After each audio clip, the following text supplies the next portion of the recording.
us on the big clouds, and we here now, ain't coming down, cause I hear the sound of the lighter flick, sparking big clips, took a big rip with a thick bitch, and she fine too, about 5'2", doing something smooth, we can vibe too, match my energy and you can slide through, I like different flavors, let me try you. I just need a taste of what you're really giving. Don't fight the temptation, baby, release and give in. Long as you stay loyal, we both gonna end up winning. And there was no question, I know you was down to ride by my side. You niggas arose, from the ashes I rose. Straight from the gutter, I grew up with nose. When I made it out, I couldn't believe it. Look at the beauty outside of the streets. Mama just texted me, told me she proud of me. Your son doing better, my demon just danced with me. I'll never end up another Yumbler casualty. Value the life and energy surrounding me. But still, I just wanna get fly with you. So fly, so fly.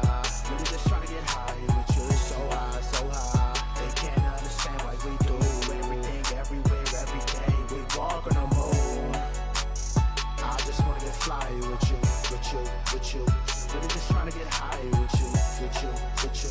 They can't understand why we do everything, everywhere, every day. We walk on the moon. We can be like Eric and Donna from the 70s show. Maybe Monica and Chandler, keep it on the low. Ross and Rachel, fucker, we let everybody know. Millhouse and Lisa type shit, give us time to grow. Like the seeds that were planted right under the snow, give them 6 months. Ordinaries to glow from the sunshine. Greatness takes time. One conversation, it should be mine. Trying to have an answer, me not take from me, cause I'm whole already. But I'm also kind of damaged, I got hoes already. Still a fly young king, so the hoes already. Melody, sand wavy in the flow, with steady newbie swag with a little bit of mom spaghetti. Gummies a kind of lyrical, no, it's not a subliminal. Went from pissy elevators to smoking my swimming pools, and I made it out. Yeah, I struggle from time to time, but I'm happy now. Obstacles coming in, I see them, but I ain't backing down. Old homies that hated on me still coming back around, but I'm cool with it, cause we fly like paper, get high like planes. Sitting here laughing at all y'all lanes. I'm a beast unleashed, I can't be tamed, but you won't ever forget my name. I just wanna get fly with you. So fly, so fly. Really just tryna get high with you. So high, so high. They can't understand why we do everything, everywhere, every day. We walk on the moon. I just wanna get fly with you, with you, with you. Really just tryna get high with you, with you, with you. They can't understand why we do everything, everywhere, every day. We walk on the moon.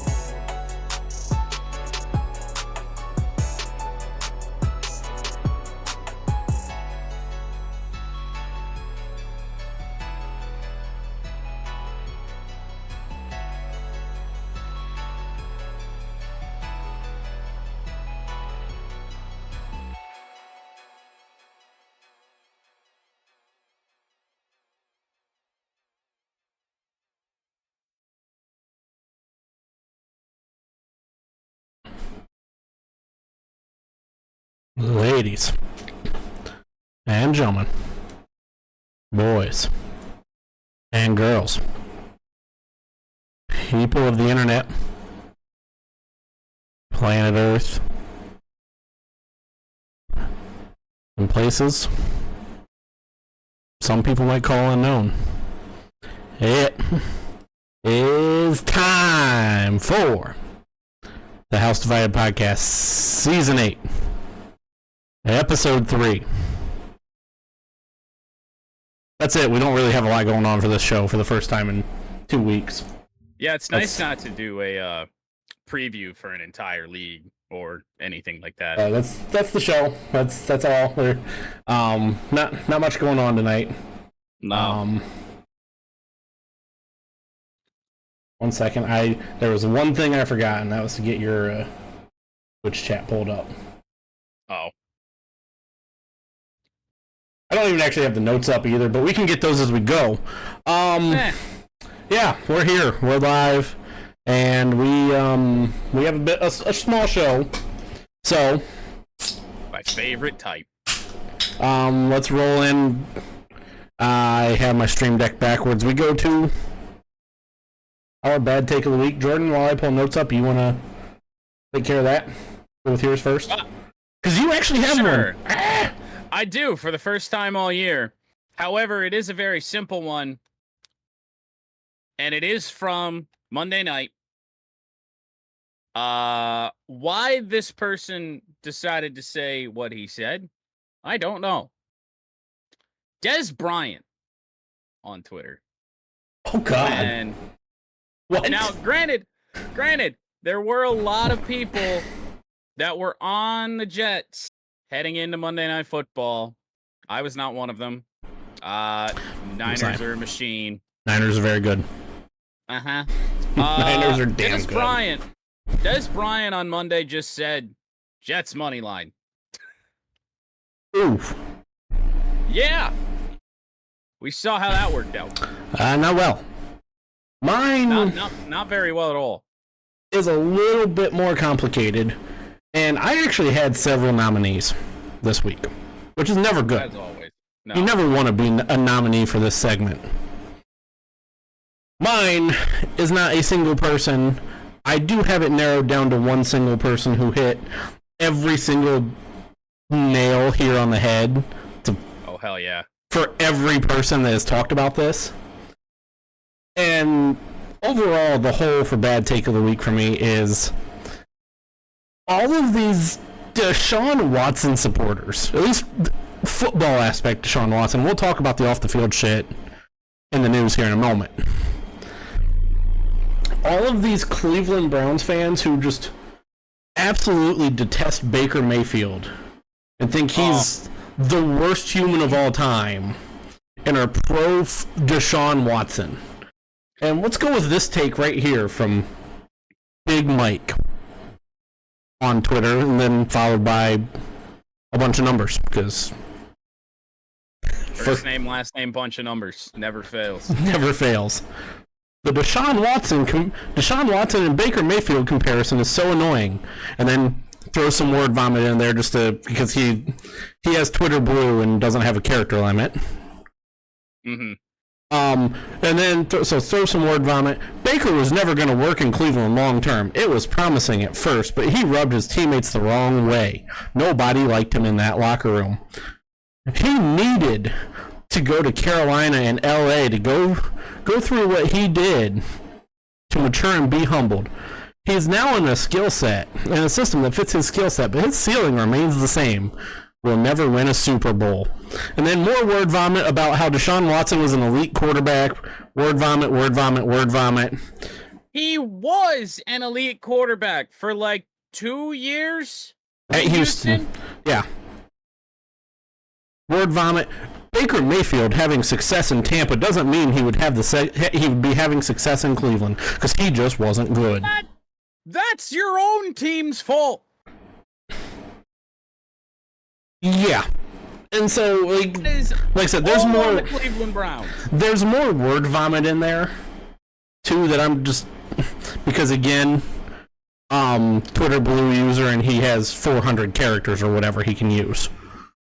My favorite take when it came to, and it wasn't even, I mean, it kind of was a take about Baker, and not necessarily Baker's not involved, but especially the Browns and Deshaun Watson. Just happened to be from Pardon My Take, which is about the only two people I can stand at Barstool. Yeah. Where PFT said Deshaun Watson has become such a bad football player, you could argue that he's a better human than football player. Now, you can't. Those are he's terrible at both now. Yeah. Yeah, he is. When he was at least a shitty human being, he was sometimes good at football. Now he's bad at football and a piece of shit. Yeah. So, like, I want to break into this a little bit. First off, the ceiling thing. Deshaun Watson's ceiling is playing 6 games. Like, I mean, yeah. Whether it be injury or suspension, something tells me he's gonna miss time. He hasn't played a full season since 2019. The last time he was good. Well, yeah, coincidentally enough, actually. And don't come at me with, well, last year they were 5-1 in the 6 games he started, hurdy-durdy-dur. Yeah, Deshaun Watson threw for 1,000 yards in 6 games. He averaged 160 yards a game with 6 touchdowns and 5 interceptions. He wasn't why they won those games. That's as good of a take as Kirk Cousins getting hurt last year was the only reason the Vikings were bad. Did we not remember that the Vikings were like 1-5? The Vikings were terrible before Kirk got hurt. Like there is nothing that has happened since, and again, we'll talk about the off the field stuff in a moment. There is nothing that has happened in the past 3 seasons since the Browns moved on from Baker and went to Deshaun that validates what the Browns did. Baker has played. And I mean that is one of the worst NFL trades of all time. It's gonna Might be the go worst. down as that. Unless Cleveland wins the Super Bowl somehow with Deshaun Watson, which is looking increasingly less likely, then there's just no way. You gave up a shit ton to get him, then you paid him, Yeah, and he has And you're in not cap played a hell. full season for you, and he's now terrible at football. yeah, you're stuck in cap hell with a dude who's terrible. My favorite stat from all of this in the past, since the end of week 1, because Deshaun was terrible week 1, Baker was great. We'll talk about that in the recap. Mm-hmm. The past 3 seasons, Baker, and this is including this current season we're in, Baker has played 33 games. Deshaun, or 31 maybe, 31, 33, 32, somewhere in there, 30 to 33 games. I can't remember what the exact number was. I've seen a couple different ones. Yeah. I think they do count the playoffs, so it should be 33. Baker's played 33 in these past 3 seasons. Deshaun Watson has played 13. And that was with week 1 this past week. And that was with Baker being a backup for part of that. Half of a season. Half of the 2022 season. Yeah. Yeah, see, what? I mean, that season, didn't he play for like 3 teams? He was a Brown at the start, then they traded him, then he was a Panther for a really weird time. And then he went to the Then- Rams And then he went to the Rams and After- actually played a little bit. after Stafford got hurt. Yeah. Yeah. He was Sam Darnold's backup at Carolina at one point that year. Mm-hmm. Like, And now Baker is, albeit for 1 week, leading the NFL in passing yards. and he's been good.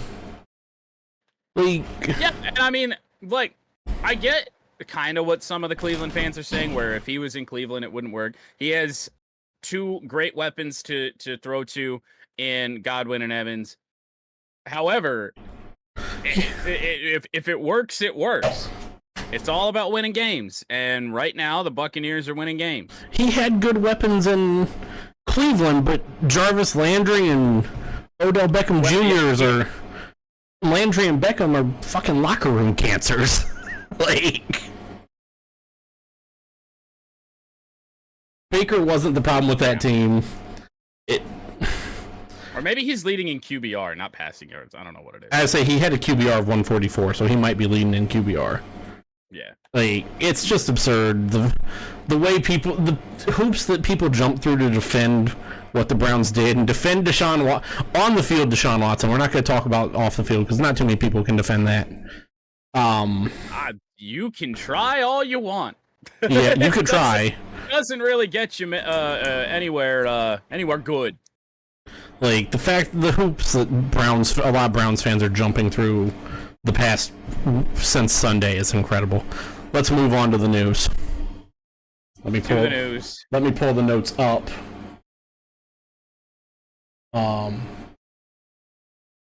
Where did they go? News. Tyreek Hill got briefly detained on Sunday a block away from Hard Rock Stadium. He got released. The officer got placed on administrative leave pending an investigation. More stuff's come out about this since. Tyreek has since said that he could have responded better. The officer said they could have handled it better. Everyone could have handled it better. Yep. We're gonna just leave it at that. That's So I actually think that statement right there from Tyreek is actually the perfect way to describe it. Now,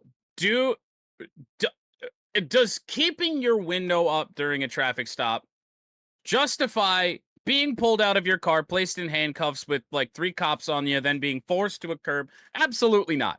No. I would say the cops are more in the wrong for sure. However, it's Tyreek Hill. So you kind of know what you're going to get. And so I feel like I would understand. I understand it a little bit where, I mean, he's not gonna just sit there and take that very nicely. yeah. I mean, it's Tyreek Hill at the end of the day. But I like him calling his agent mid traffic stop is just really funny. And Debacle. I don't know, it's just terrible. But no, that he summed it up really well with that statement. Both things could have been done better, but the cops big time in the wrong. Also, since Tyreek has been in trouble before, he mentioned this dream of his about one day being a cop. I don't believe he can. Don't think so. I really don't think he can. And he's like, "Oh, I own a state trooper hat," and I'm like, I mean, that in itself is not illegal. No. But if Tyreek Hill is walking around Miami with a state trooper's hat on, That's incredible. next thing we get is Tyreek Hill's gonna get arrested for impersonating a police officer. I swear to God. Since apparently it's his Please, lifelong dream. no.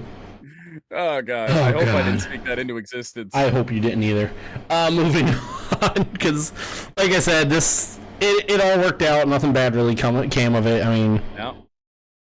And then, of course, everyone, right when that happened, right when the news broke, was like, "Oh my God, he's pulling a Scotty Scheffler." No, he's not pulling. He did not pull a Scotty Scheffler.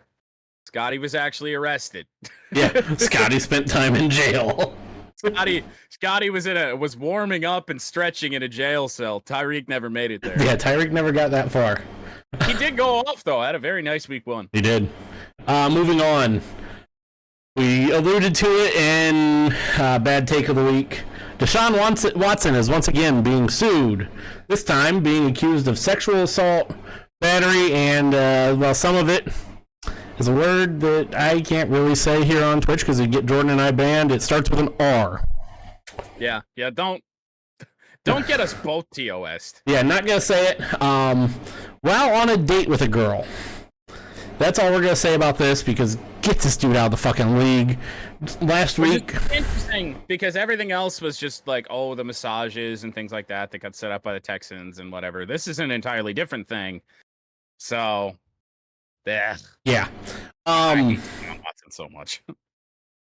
Jordan, I'm just going to say Jordan spoke something like this into existence last week at the end of the show. He said, what's going to be our Bishop Sycamore or Mel Tucker this year? I mean, to be fair, this has kind of been the Bishop Sycamore for a long time. That is true. This has been going on longer than that ever did. Because I mean, this is going back to what, 2018? 19, yeah. Yeah, 18, somewhere 19. in there. So, I don't know. It's just at what point? And so it sucks to be the Browns, even though that they're the ones that put themselves in this position. They can't cut him. No, they're stuck with him. What are they gonna do? Unless You he can't do that. unless he gets suspended, they can't. They're stuck with him. Or Well, I spends know, time they in shouldn't- jail. They shouldn't have. They traded for him knowing he was going to get suspended that First season. time, yeah. Now they're stuck. Yep. Yeah, moving on. Another potential Traded Bishop for him and then paid and him. paid him a shit ton of money. All guaranteed, God damn too. it. Yeah, and that's the worst thing. Nobody in the NFL outside of the absolute very elite, which you could argue at that time Deshaun Watson was, nobody gets fully guaranteed contracts. Yeah. Moving on to what could be another potential Bishop Sycamore, except this one's mostly harmless. Braylon Edwards, Denard Robinson, and a handful of currently other unnamed Michigan players filed a $50 million name, image, and likeness lawsuit against the Big Ten Network and the NCAA for being wrongfully and unlawfully denied the opportunity to earn money off their name, image, and likeness. I am going to throw in here, it is very important to note, and I checked this at a handful of different sources. Michigan, the University of Michigan, is not being targeted in the lawsuit, so it's just at the Big Ten and the Big Ten Network, and not even the Big Ten Conference, the TV the network, which is really fun. and the NCAA. So it doesn't really surprise me to see Denard involved in this. Because he was on the Michigan football staff, and then he picked up a DUI, and then all of a sudden he's off the Michigan football staff. So I don't know if I think the guy has a job somewhere, but he's going for the cash grab would be my assumption. Yeah. Braylon, I know he did work for Woodward Sports, which is a kind of a shit stain on Detroit sports media, but Not wrong. I mean, I don't know. I mean, it's You got some characters in there. That's for sure. And I want to say that the others were named at one point. I thought I read the names, but Okay, even as a lifelong Michigan fan, I didn't know who they were. Okay, I didn't see names. Because I thought it was 4 players. Unless more have been added onto it, then there were 2 other names out there, and I had no idea. Okay, I said the CBS article that I read, and then 2 others all just said Edwards, Denard, and then some unnamed. And Braylon Edwards being in here at all is really kind of funny, just because I don't know exactly what they're. I guess I don't really understand the concept of the lawsuit in general. Yeah. Because we got to remember that Braylon played in the early 2000s. Before the Big Ten Network even existed. Yes! Like, the Big Ten Network... he may have played like his senior season and had games on the Big Ten Network, but I don't think so, because I think the Big Ten Network was 2007, their first year.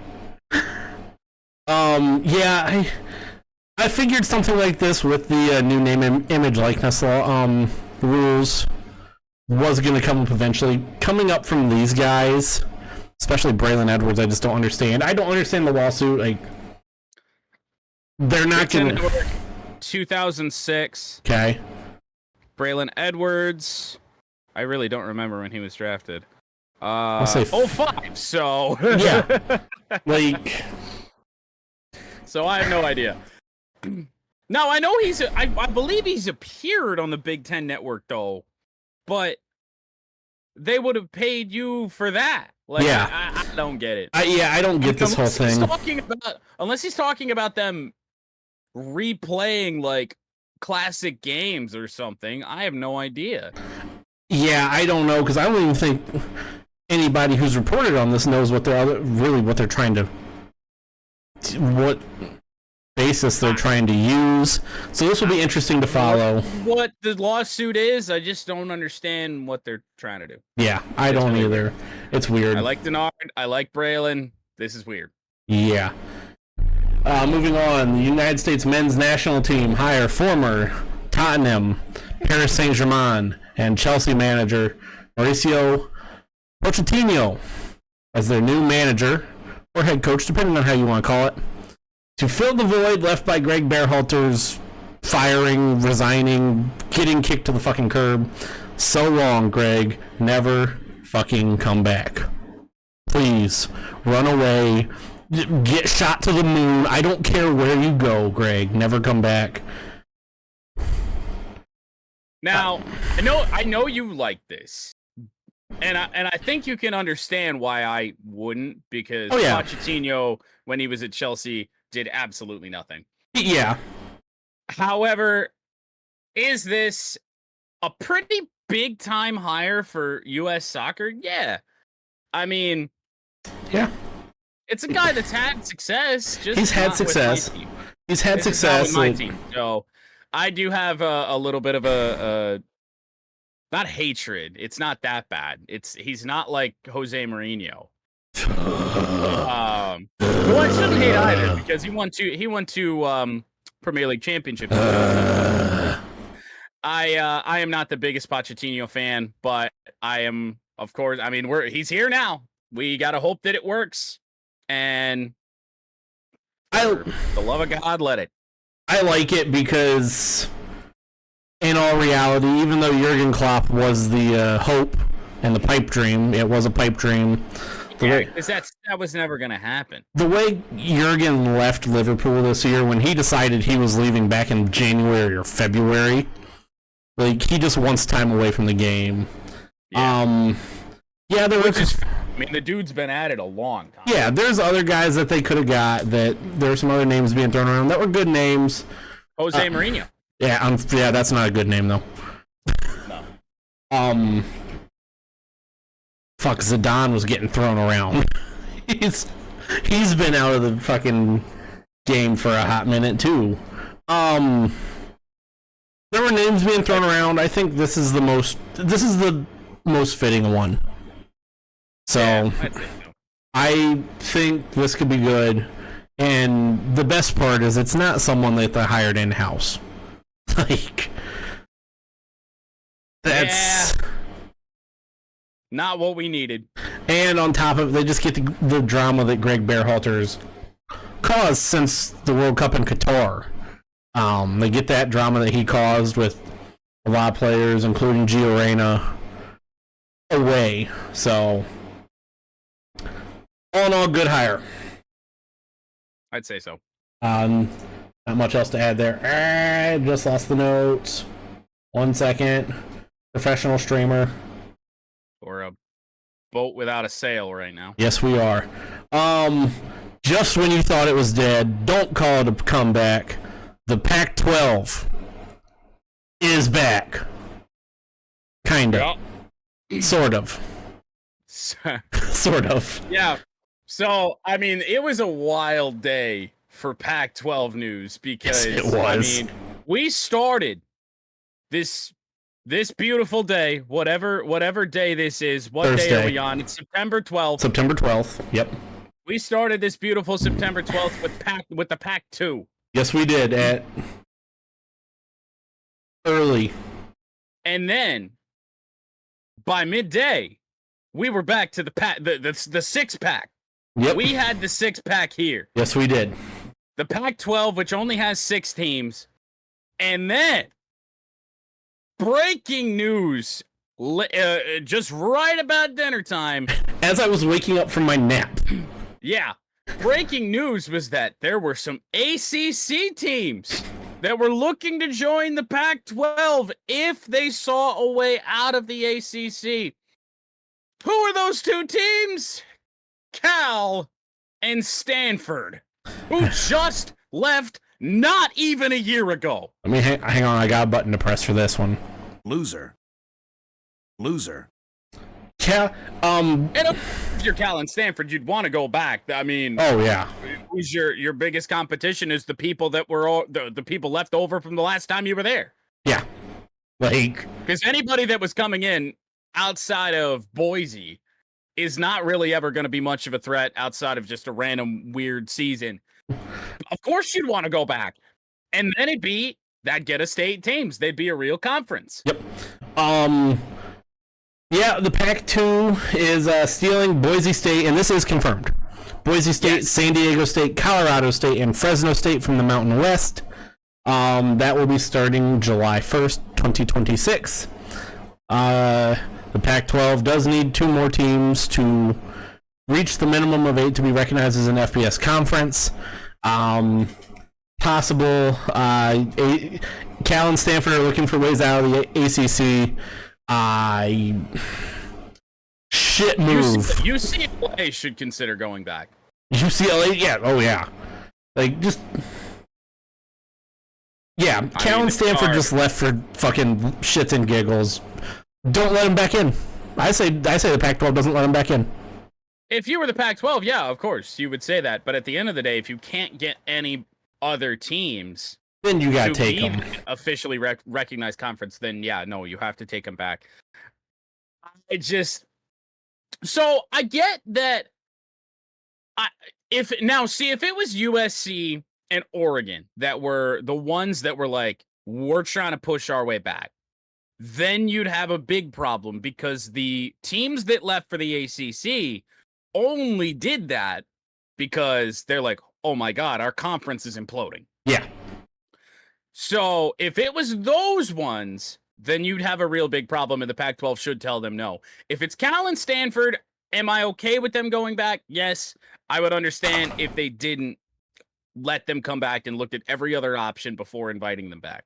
Yeah, I agree with that. Because the 4 teams that left for the Big Ten are the sole ones that really caused all this, and then the other teams were left to scramble. Yeah. I agree. I do agree with that. Right now, obviously, I think it's easy to say don't let Cal and Stanford back in right off the bat. Don't just look at it and be like, oh yeah, we need 8. Try and find 2 others. I say the same thing for Arizona and Arizona State too, but all I know is I want Pac-12 After Dark back, and we are very close to getting it. you don't like Big Ten After Dark? Mountain West After Dark is good. Big Ten After Dark is fucking weird. It is. But Pac-12 after dark is just the way to go. The only way that Mountain West is good after dark is when Hawaii kicks off at 1 a.m. Eastern. I'm gonna cast one of those as a side cast this year. Gonna hate it, but I'm gonna do it.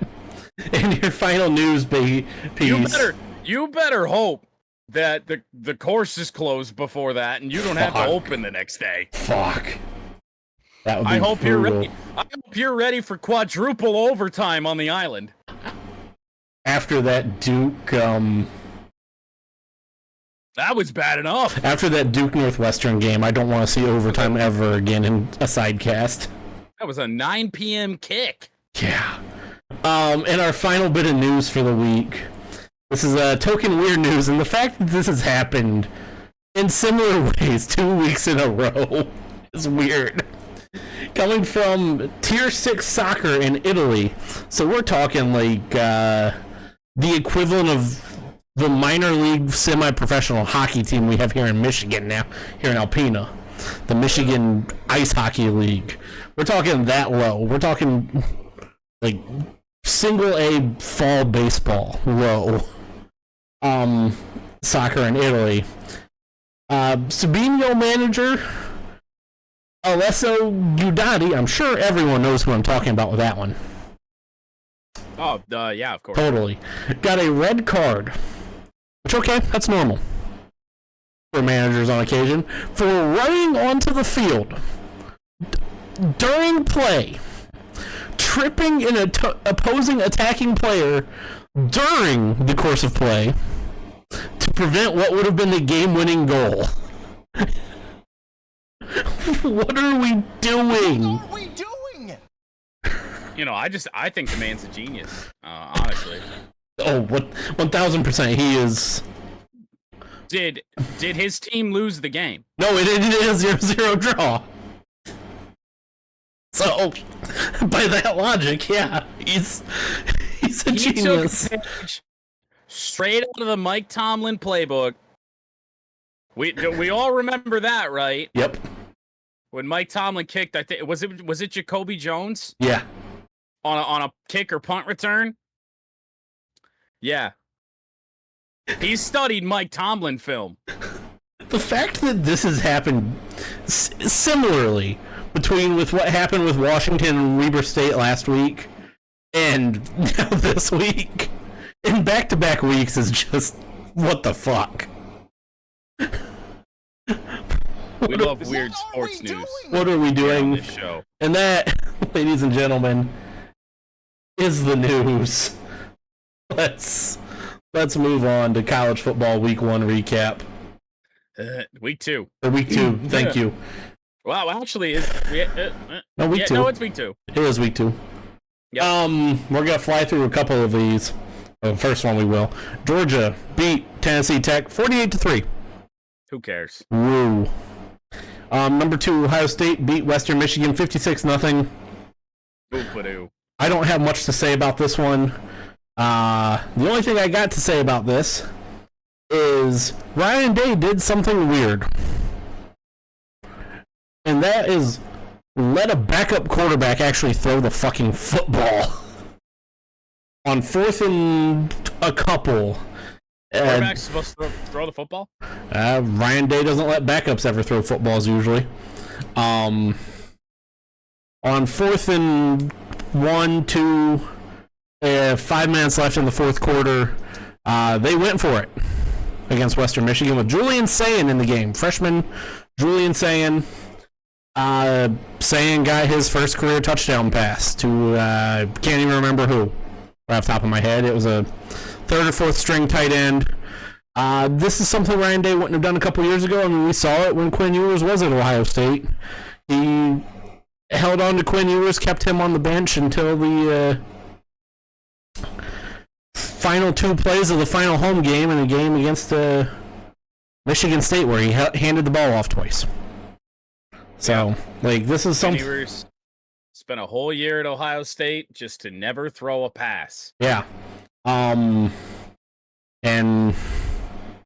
that's been a Ryan Day MO. Like, Kyle McCord didn't throw a college pass until his first game last year. It's been a Ryan Day MO, so to finally see that change a little bit is nice.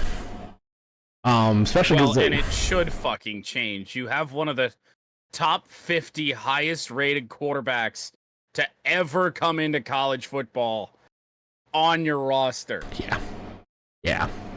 You should. It's been nice that the first 2 games he's let Devin Brown throw the ball.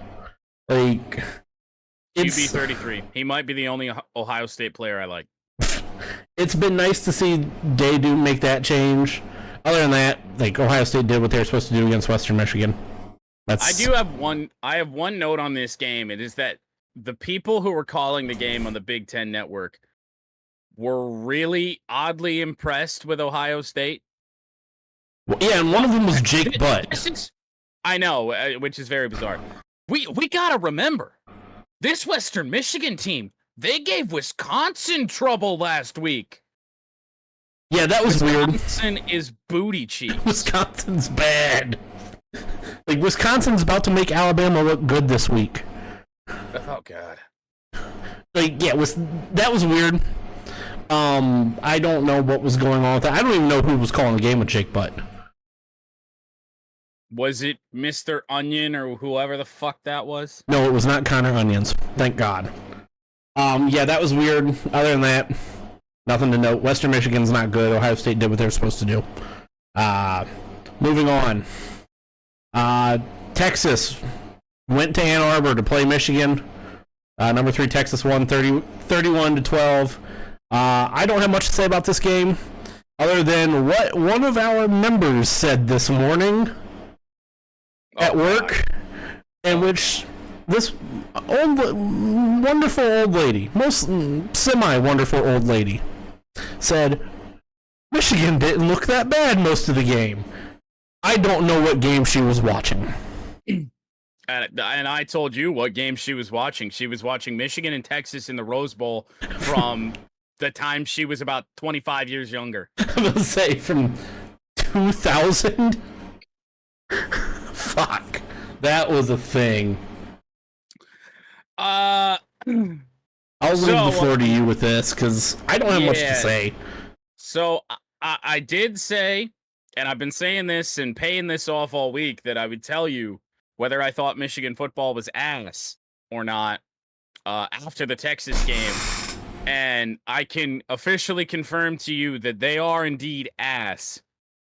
At least the offense is ass. Now, I'm not really surprised that the defense struggled a little bit with Texas. Texas is prime for a national championship run. That they offense really is are. so good. Quinn Ewers made like one mistake all game, and the only harm in that was just an incompletion. Like, he was incredible.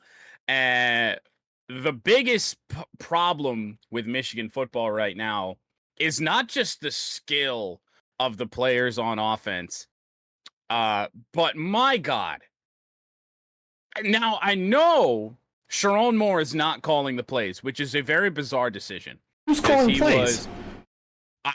Whoever our offensive coordinator is, I don't know. I mean, I know you guys have an OC, but you guys have an OC? We have an OC, but it's not Sharon Moore, and the play caller and head coach for half of last season, the one who decided to run the ball 35 straight times against Penn State, that guy should be calling the plays.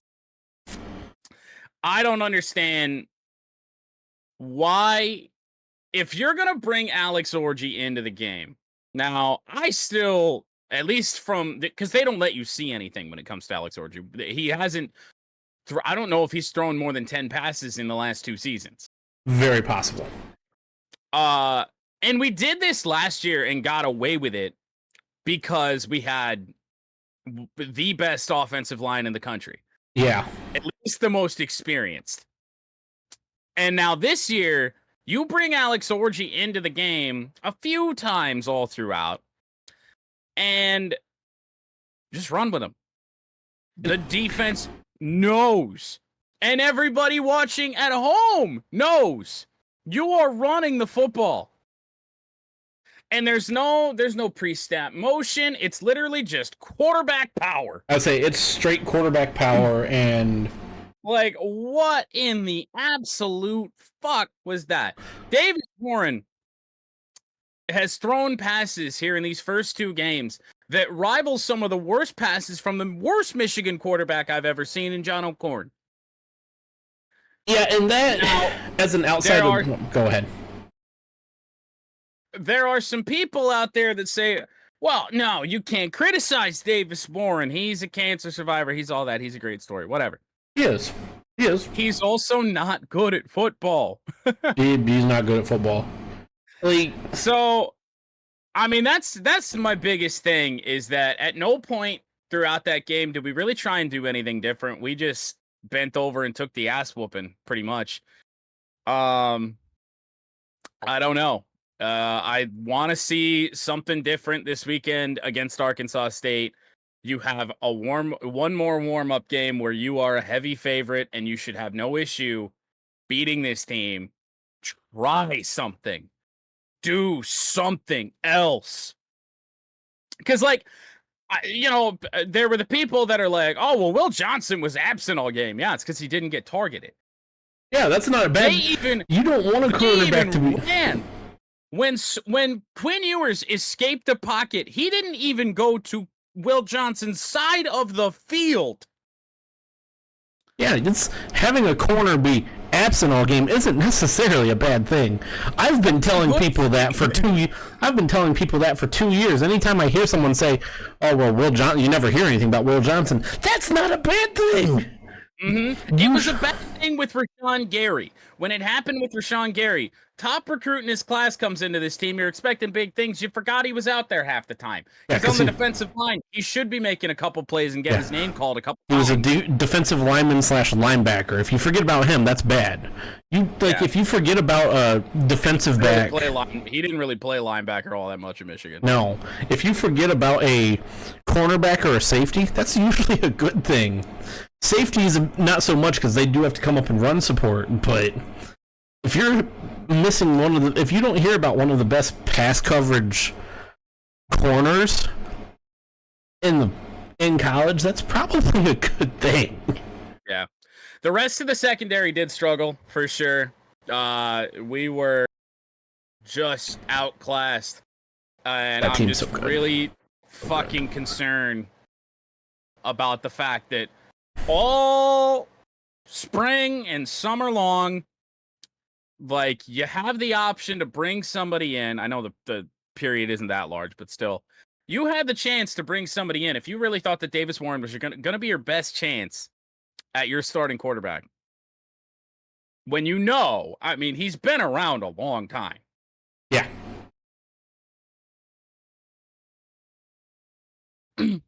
It's just like, I don't know. And it doesn't even have to be like, go out and get Cam Rising or something, but go out and get, I don't know, Dante Moore, Cam Ward, get something on this team. Yeah. And they didn't. And now this season is in a little bit of peril. Now we'll see against USC. Texas just might be that good. But we gotta try and do something different. I mean, there was just nothing. So I will say Edwards looked good for like a quarter. Donovan Edwards, yeah, he did look competent for a quarter. The rest of it, not so much. I will say this. Going into, they have Arkansas State this week, right? Mm-hmm. Going into this game, and this is just as somebody I'm not a Michigan fan. Everybody knows that.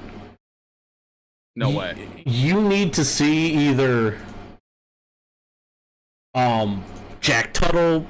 You're probably not going to see Denegal or Davis. They're both freshmen, I believe. We don't even have to burn Davis's red shirt. You can play 4 games. Yeah, I mean, there is that. Like, that's the thing that I don't get. Like, I don't know if they thought that it was going to turn out better than it did, and they just thought redshirting him was the smartest thing to do. It's Arkansas State. Let him play. If he blows, then yeah, and then we get it. But oh god, I don't even need to really see Denegal. And if Jack Tuttle's healthy, he needs to play at least a little bit. Yeah, you need to see. I want to see with my eyes, not practice reports, not anything. I want to see just how supposedly bad Alex Orji is at throwing the football. That too. I would say they're like, as somebody who's not a Michigan fan, I would want to see, is Alex Orji just that fucking terrible at throwing a football? And then show him. If he's not, and we're just holding him out to keep something away from opponents or whatever, it's stupid because you're like, it probably just cost you a chance at winning that game. yeah, like Texas is really good, but this is just it. This could just be one of the stupidest things of all time if you really think that Davis Warren's your best guy. Ugh. Trot out Alex Orji and Jack Tuttle to show it. You don't even have to send out Davis and Denegal. Just like, if you really want to keep them redshirted, trot out Alex Orji and let Alex Orji throw the ball around a handful of times, because I think he's thrown one pass all season. I'd believe it. And that's the other thing, is that we've seen so little of him, and everything they try and do with him is the same damn thing. It's quarterback power. And I get from, and if you're only going to bring him in for running plays, put him at fucking running back. Yeah. Do what Akron did against Ohio State, where you ran two quarterbacks in there. Then you at least don't know what's going to happen. Like, yeah. I just don't know what's going on with this Michigan team. So the main thing is that it appears that they're trying to call the same exact offense that they used for the last 3 years that worked because you had players to make it work. It looks like they came into this season with no receivers. Our best receivers like 5'10". Samaj Morgan. Yeah, Samaj Morgan, and then, I mean, you got Colston Loveland there, but it still looks like if they have their choice, it's run on first down, run on second down, throw it on third down if you have to. Yeah. If you even get there. That appears to be what they want to do. And then in game one, Donovan Edwards averaged like 1.7 yards a carry, and Khalil Mullings went off, but that was against a cupcake in Fresno State. And then neither running back really had a good day outside of very few spurts, just looking okay. But it's just like, my God.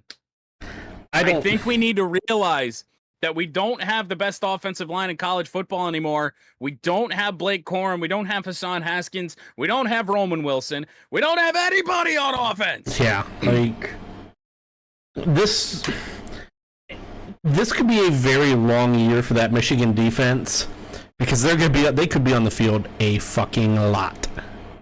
Well, yeah, and I mean, that was the one thing that you really couldn't afford. You had to possess the football for a little bit against Texas to even have a chance.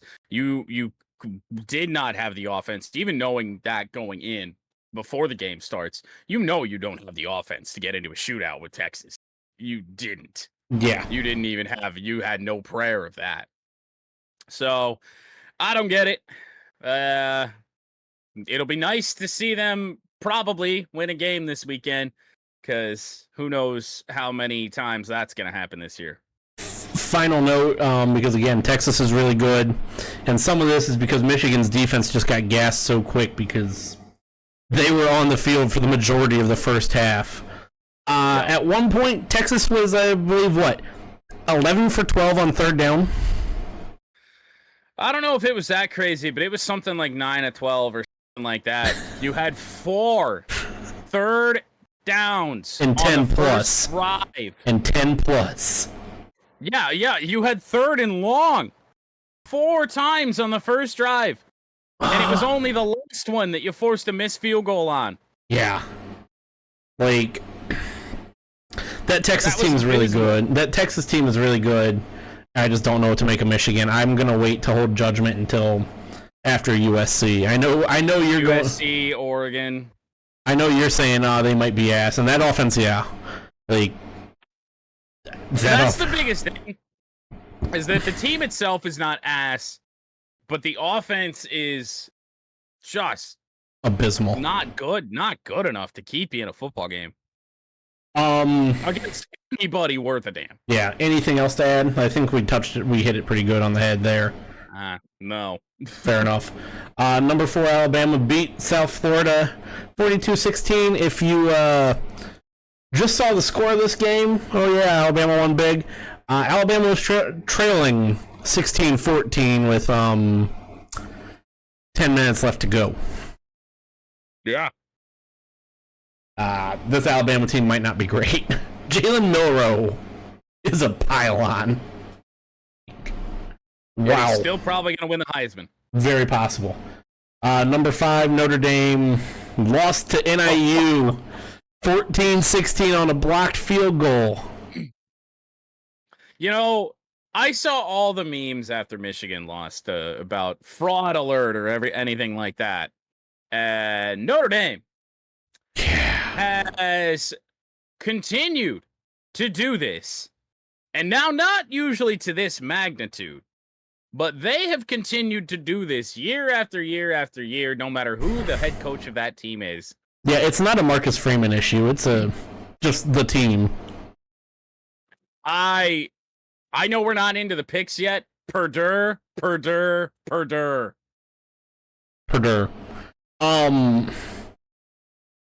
I think Marcus Freeman could be a good head coach, not at Notre Dame. I said it in Weekend Jorts yesterday because Notre Dame was my Weekend Jorts. All Notre Dame had to do to make the playoff as an independent, because they don't have the automatic qualifier. No. Not being in a conference. All Notre Dame had to do was make it to the end of the season. Their final regular season game was against USC. They had to make it to that game 11-0. Pretty much. Because their toughest opponent after Texas A&M was Florida State, and Florida State's ass. Florida State might be donkey ass. And so all Notre Dame had to do to lock in a college football playoff spot in the top 12 was make it to USC undefeated. Yeah. When Oops. you can name your whole, you can list, or you can decide your whole goddamn schedule. Yeah.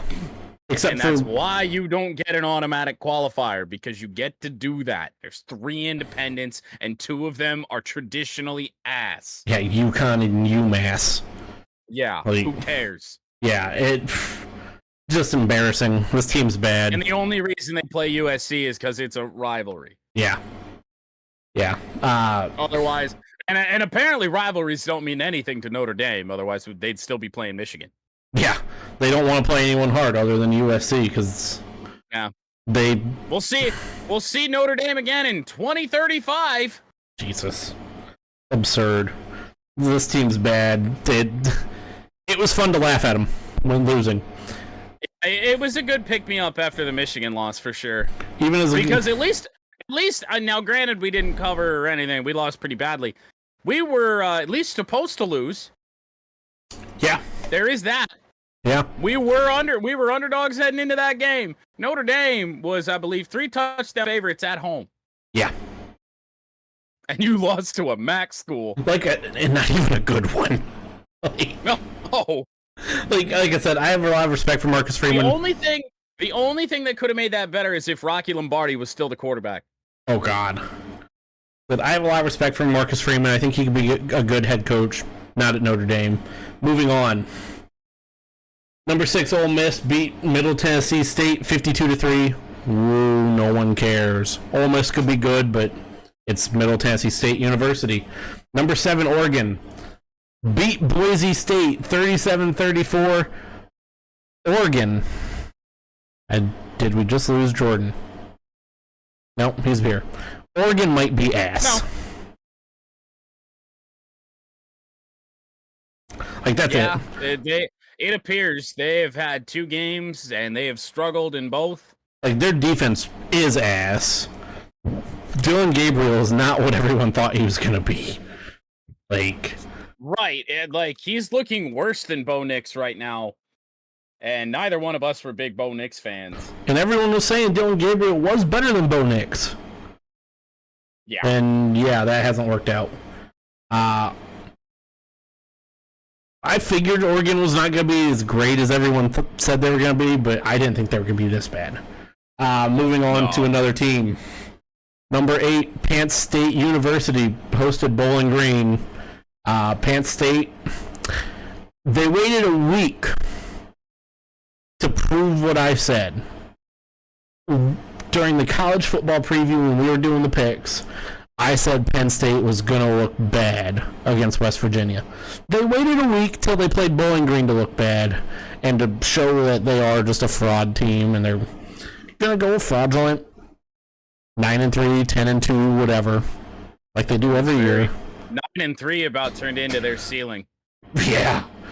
I mean, they spent 3 quarters looking worse than Bowling Green. Yeah. And then just barely pulled it out.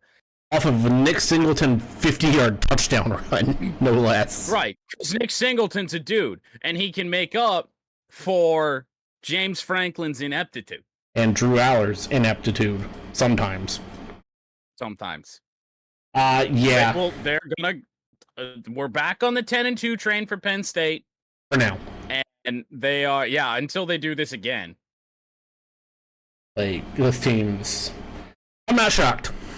I hate this team, but I love this team. It's really fun to have them in this conference, and every year they get overrated, and every year they do the same thing they always do. Yep. I don't know how they keep getting lucky with these fucking schedules where they're able to go to 10 wins, you're ranked inside the top 20, probably top 15, but everyone that watches you play knows that you're terrible. Knows that you are hot ass.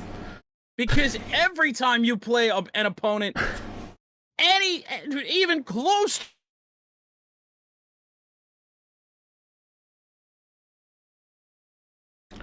Just, they're bad. and Bowling Green's not worth much, but my God. They're so bad. Moving on. Missouri posted Buffalo 38-0 win for Missouri. Whoop-a-doo. Who cares? Number 11 Utah played Baylor. Utah won 23-12. They were on cruise control, and then Cam Rising took a shot to his wrist and didn't play a good chunk of the second half. Hopefully, a dude who I know both of us are really high on, Cam Rising, because he's a dude. Yeah. Hopefully he is able to play out the rest of the season. If it's not Queen Ewers, Cam Rising should be a higher draft selection than Shedeur Sanders. Agreed. Moving on to a couple more Who Cares games. About 10 quarterbacks I'd take before Shedeur. Yeah. Miami beat Florida A&M 56-9. Woo. USC beat Utah State 48-0. Woo. Tennessee beat number 24 North Carolina State 51-10. The ACC is ass. That's what else to say. Number 15 Oklahoma won 16-12 over Houston. Oklahoma might be ass. They're getting that SEC favoring in the rankings, and they dropped this shit bomb. Number 6 has Oklahoma ever lived up to any hype? It's been a long time. Almost our entire lifetime. Yeah, accurate. Number 16 Oklahoma State struggled with Arkansas. They won 39-31. I think this game actually went to overtime. Ooh, pig. Oklahoma State might not be good. The Big 12 could be wide open. Another Big 12 team, number 17 Kansas State beat Tulane 34-27. Tulane is a very good Group of 5 team. Kansas State did not play good. This, again, Big 12 could be pretty open, other than the fact that Utah's in it. LSU won 44-21 over Nicholls State. Who the fuck is Nicholls State? Yeah, how are you giving up 21 points to Nicholls State? I believe I've watched one Nicholls State game in my lifetime. That's more than me. Not finished with that sentence. I think it may have been in March Madness. Oh. Okay, so if it's basketball, probably the same amount. I could be totally wrong, but I feel like they've made the tournament. Possibly. I would say I don't think I've ever watched a Nicholls State football game, so... No, I have not either. It's bad that you're giving 21 up to that, but LSU might not be good. Number 19, Kansas got Brett Bielema. They lost 17-23 to Illinois. Again, Big 12's open. And this could be a Kansas. Kansas was a flash in the pan last year. They were a good team last year, but maybe not this year. It was like when Duke was really good. Not a football school. It was Mike Elko, right? That was leading the way there. Yes. Yeah, and I mean, Elko is just a great coach, and he did what he had to do with Duke. But then you go back into like these basketball schools that have football programs. They just never last very long. No, there's very few teams, schools in the country that just are good at both all the time. You could argue none. Yeah. So Kansas might be falling back to kind of just normalcy for their football program. Arizona with something I learned, actually, a note on Kansas. This is from Avery, by the way. I don't remember what Michigan athletics program it was. I believe it may have been diving.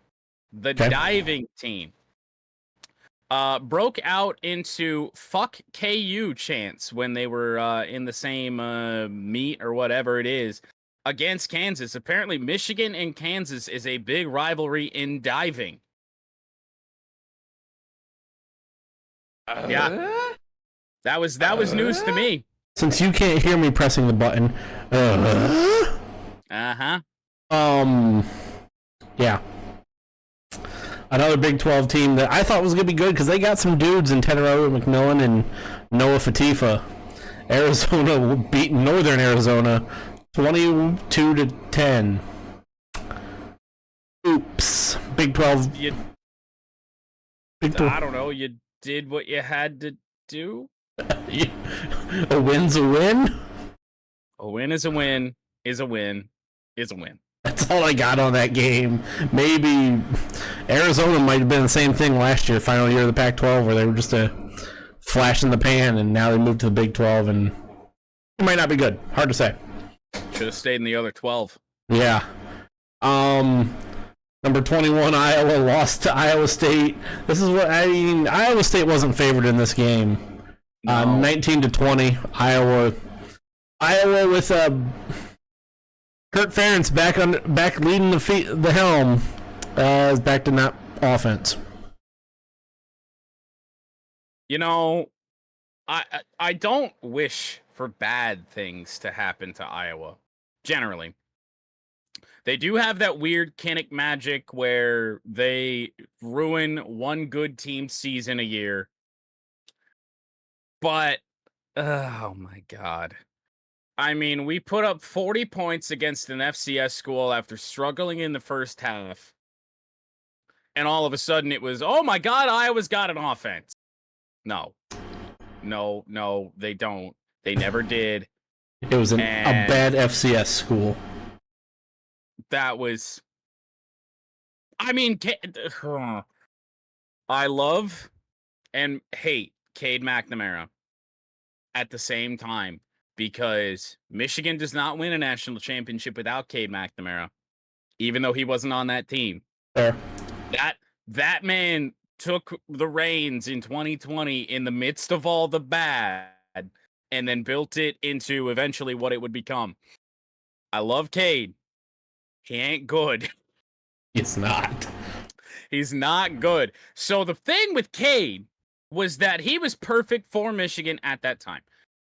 We had two bowling balls at running back. Well, one bowling ball and one, I don't know, tennis ball, I guess, because he bounced around everywhere in Blake Corum.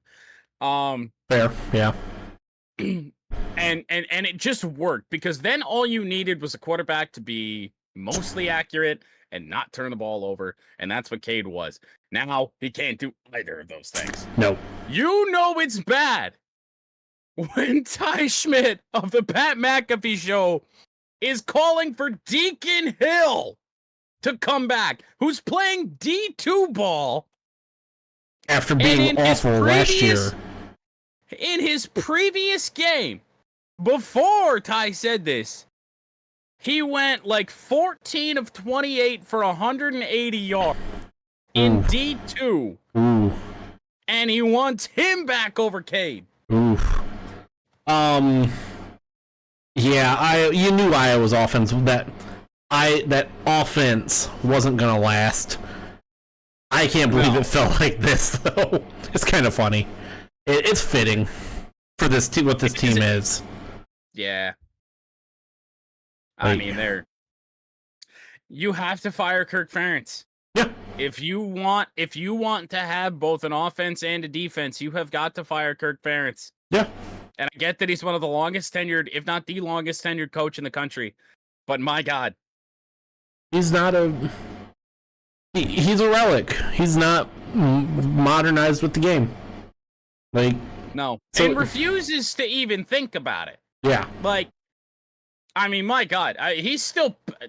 It's my favorite part about watching Iowa football.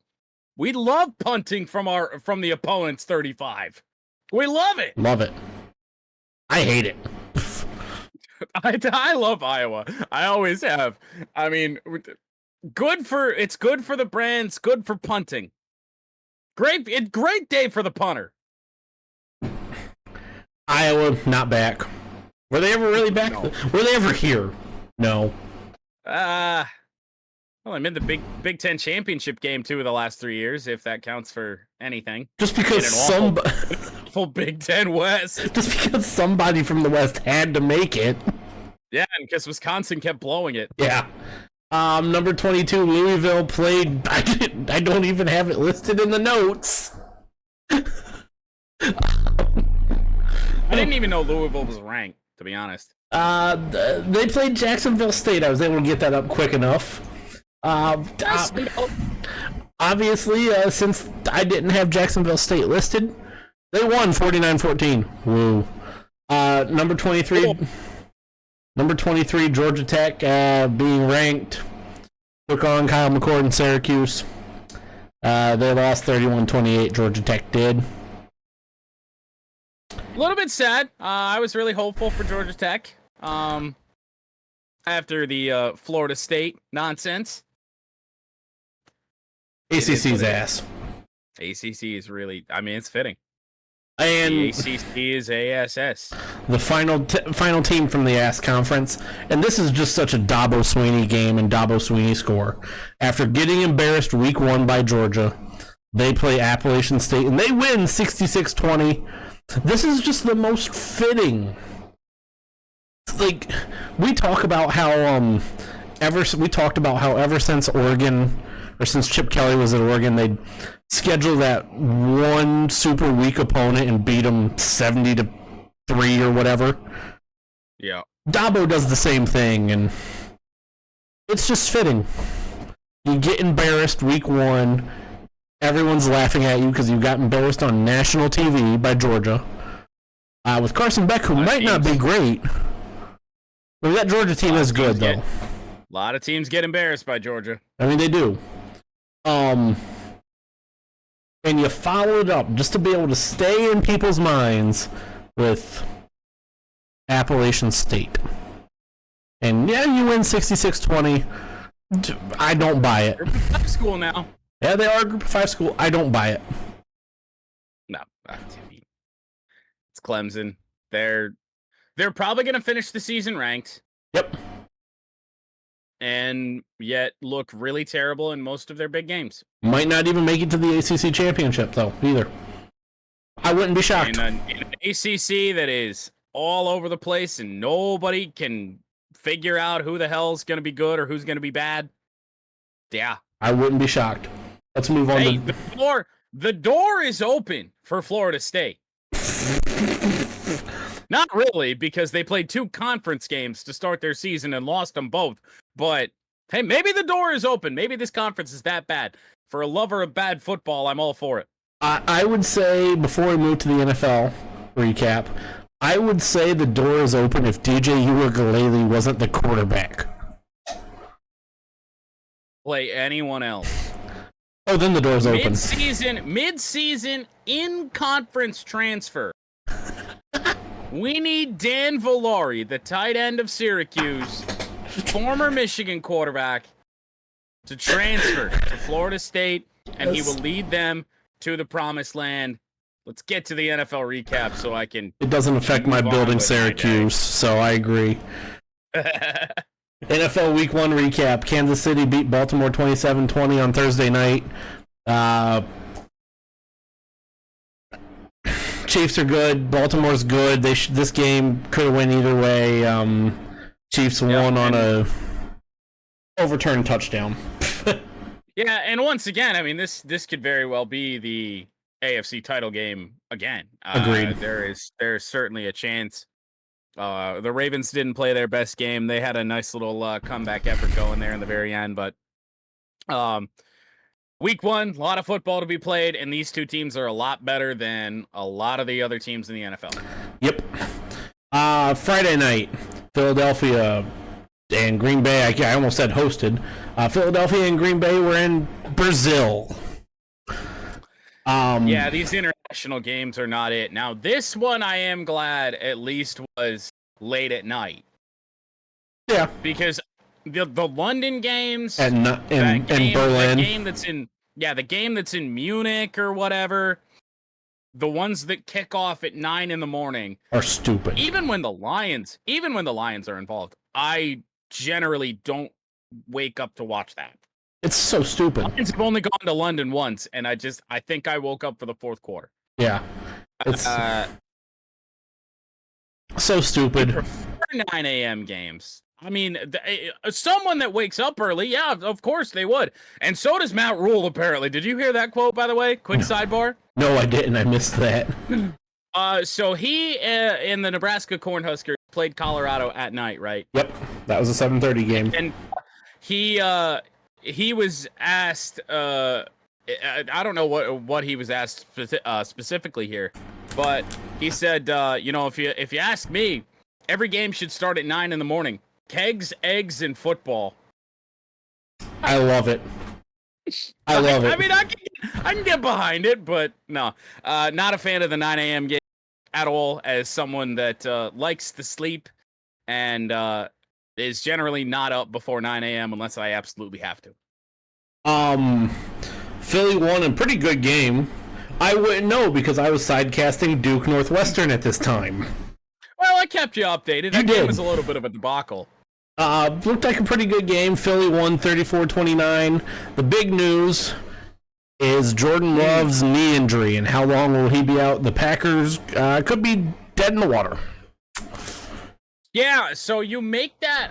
I get you couldn't make the trade for Malik Willis earlier. No. But if you make the trade for Malik Willis earlier, then you might be okay. I think in terms of backups, even though he has pretty limited playing time, I mean, who else are you going to get that's any better, really? Yeah, I mean, than there's Malik Willis. However, he's been with Green Bay so little that there's just no way that they're going to be able to call a full offense for the 3 to 6 weeks that Jordan Love is out. Now, I understand Jordan Love's still listed as questionable, I do believe, for this game. He's not going to play. No. He's not going to play next week. 3 weeks is, of course, their hope, but... And we like Malik Willis. We loved him at Liberty. That was the Malik Willis Liberty football teams are the whole reason for Give Me Liberty, Give Me Death. They're the entire reason. We just don't know what we're going to get with him. What are you going to get with him?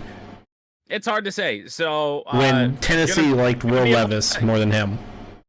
Gonna be a lot of running games, that's for sure. Yep.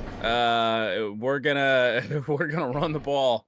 And I mean, now that's good for Green Bay. I mean, they got guys who can run the ball. One of the best backs in the league in Josh Jacobs, but I don't know. And now you said, I mean, it looked like a good game. It's a great game if you like points. If you like defense, that game sucked. There was a lot of points scored. When you came into my Twitch chat while I was doing Northwestern Duke, and you said that the over had hit at halftime, I was concerned. Yeah. Well, I don't know if the over hit at halftime, but it was very, very close already. I was concerned. Yeah, I believe the over hit less than 6 minutes into the third. Jesus, that's still obscene. Couple other notes. Saquon Barkley's still a dude. Well, I mean, we should have known that considering he has a real offensive line now and not whatever the fuck the Giants had. Other than that, I don't have much to say about it. Well, I have something to say about Saquon Barkley, and now, granted, I was not really all that close to you this week in fantasy football, but Saquon Barkley got my fantasy season off to a pretty abysmal start. 2 days into the season, and I'm getting somebody dropping 33 on my ass. What made it worse, I had Josh Jacobs, too. I know. That was just a rough week for you. Saquon's a dude. He's a dude. Moving on to Sunday games. Pittsburgh beat Atlanta 18-10, all on Chris Boswell. I do love these sort of games, and it's even better when the team that has to score all their points via field goal wins. Oh, God. Now, Pittsburgh has their own problems right now. Atlanta is the big focus for me. Kirk Cousins does not look healthy at all. No. What I have seen of that game, no. Second, Avery mentioned on the podcast, big Vikings fan, as we know.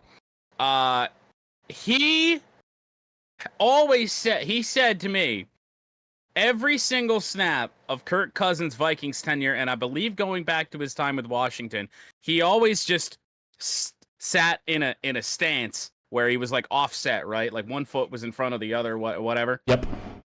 When he would take the snap. Atlanta, every single snap was just the feet parallel to each other and whatnot. And I don't know if that's them trying to not tip what direction the play is going or whatever. Worked in Minnesota. I don't know why you're changing it. But Kirk Cousins did not look healthy. He's always been a statue, but he was even more of a statue, and he just can't put anything into his throws. It is looking real bad for Atlanta. Kirk Cousins has got to show something, but now the season started that if he's not right, that's only going to get worse. That Michael Penix pick might not be as dumb as we thought it was. Michael Penix might not have to wait until he's 30 years old to see the NFL. That's all I got on that. Good for Chris Boswell, though. Yeah. It was really I'm not a Justin Fields hater. I'm not a Justin Fields believer, though, necessarily. I was hoping to see a little bit more. I still do believe that Justin Fields is a better quarterback option for the Steelers than Russell Wilson. Yeah, and he's going to be playing this week, again, week 2. I actually do have one other final thing to say on this game. Free Najee Harris. I don't know what We got 7-8 weeks before the trade deadline. Yep. There's hope, man. I don't know what Najee Harris did to Mike Tomlin in the what? Mike Tomlin. Najee Harris must have. Well, I would say he must have Mike Tomlin's nudes or something to keep him as bottled up as he is. Maybe it's the other way around. I don't know. Najee Harris is one good offensive situation away from being a dude, but he's a running back, and he might not ever get another chance. I don't know what's happening at Pittsburgh with him. Moving on, Buffalo beat Arizona 34-28. Couple things to note from this game. Buffalo's defense is ass. Or at least they were ass this game. And the other thing I have to note here.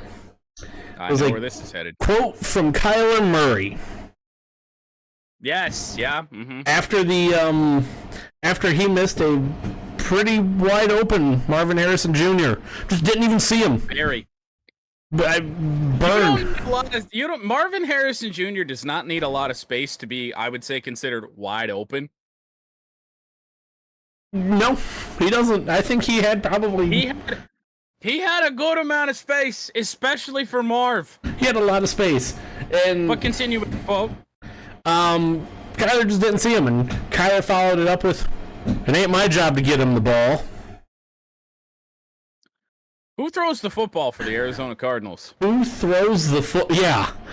Kyler Murray throws the football. Who is your best wide receiver, even though he may be a rookie? Not Greg Dortch.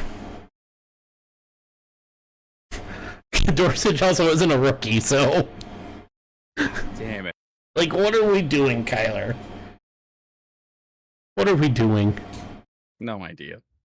Other than that, that's all I got. Like, you have anything to add there?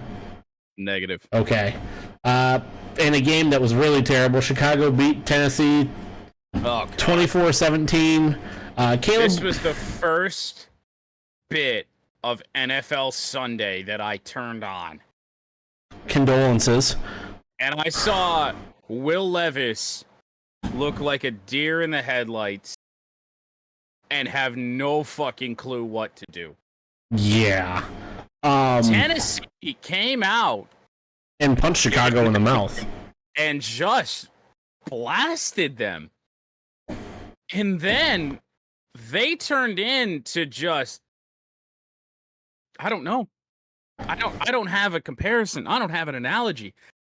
They didn't look like they belonged there. It was so bad. Caleb Will Williams Levis threw what might be. I know it's week 1. I don't want to sound like Chris Collinsworth calling a Matthew Stafford pass with 3 defensive linemen in his face the pass of the season. Will Levis may have thrown one of the worst interceptions of the season already. I know where what you're talking about. You're going to get sacked. It's 3rd down. Take the sack. Eat the ball. Things are not going well because the ball never made it. I think it just made it to the line of scrimmage. Take the sack and punt the ball. Don't spin and throw a pick 6. Was that the one where he then fell on his knees and held his hands in the air? Probably. I don't know. Because I can't remember, because he had a couple bad ones. Caleb Williams was not good. He threw for, I believe, 90 yards. 93 yards. Oh, 93. Tennessee, I usually want to wait till... The Bears in this game did not score an offensive touchdown. No. Usually I want to wait till like week 2 or 3 to say a team's ass. Tennessee might be ass because Will Levis... There is no might be about Will Levis. He is ass. Like, Ryan Tannehill was just the perfect thing at the perfect time for Tennessee, and he got them through. He was Tennessee's Cade McNamara. Fair enough. He really was, where he just did enough and played safe enough to the point that you could just feed Derrick Henry and things were going to work out most Sundays. Yeah. Will Levis. Will Levis. I was actually... I have no more notes on that game. I was actually recently very disappointed to find out that Will Levis actually doesn't put mayonnaise in his coffee. Not because I think that that's a good thing to do, but because that is pretty much the only interesting thing about Will Levis. Yeah. Generic white guy. Generic white guy that might be, at season's end, one of the worst quarterbacks in football if he makes it that long. Yeah, I don't know, and I get it. This is actually, no, I don't get it, because Brian Callahan's there, Tennessee. I don't know what he saw in camp that he likes Will Levis more than he liked Malik Willis. You had 2 young quarterbacks, and one added something more to his game than the other, because Will Levis, for the most part, is just a pocket passer. Yeah. It's what he is. He doesn't have a lot of mobility, even though he's not all that old. And Malik Willis, now, albeit he's not Lamar Jackson, at least adds a little aspect to that. And they made that call. So Yep. They get to live with it. Long season ahead for Tennessee. I'm glad we took the under. Yeah.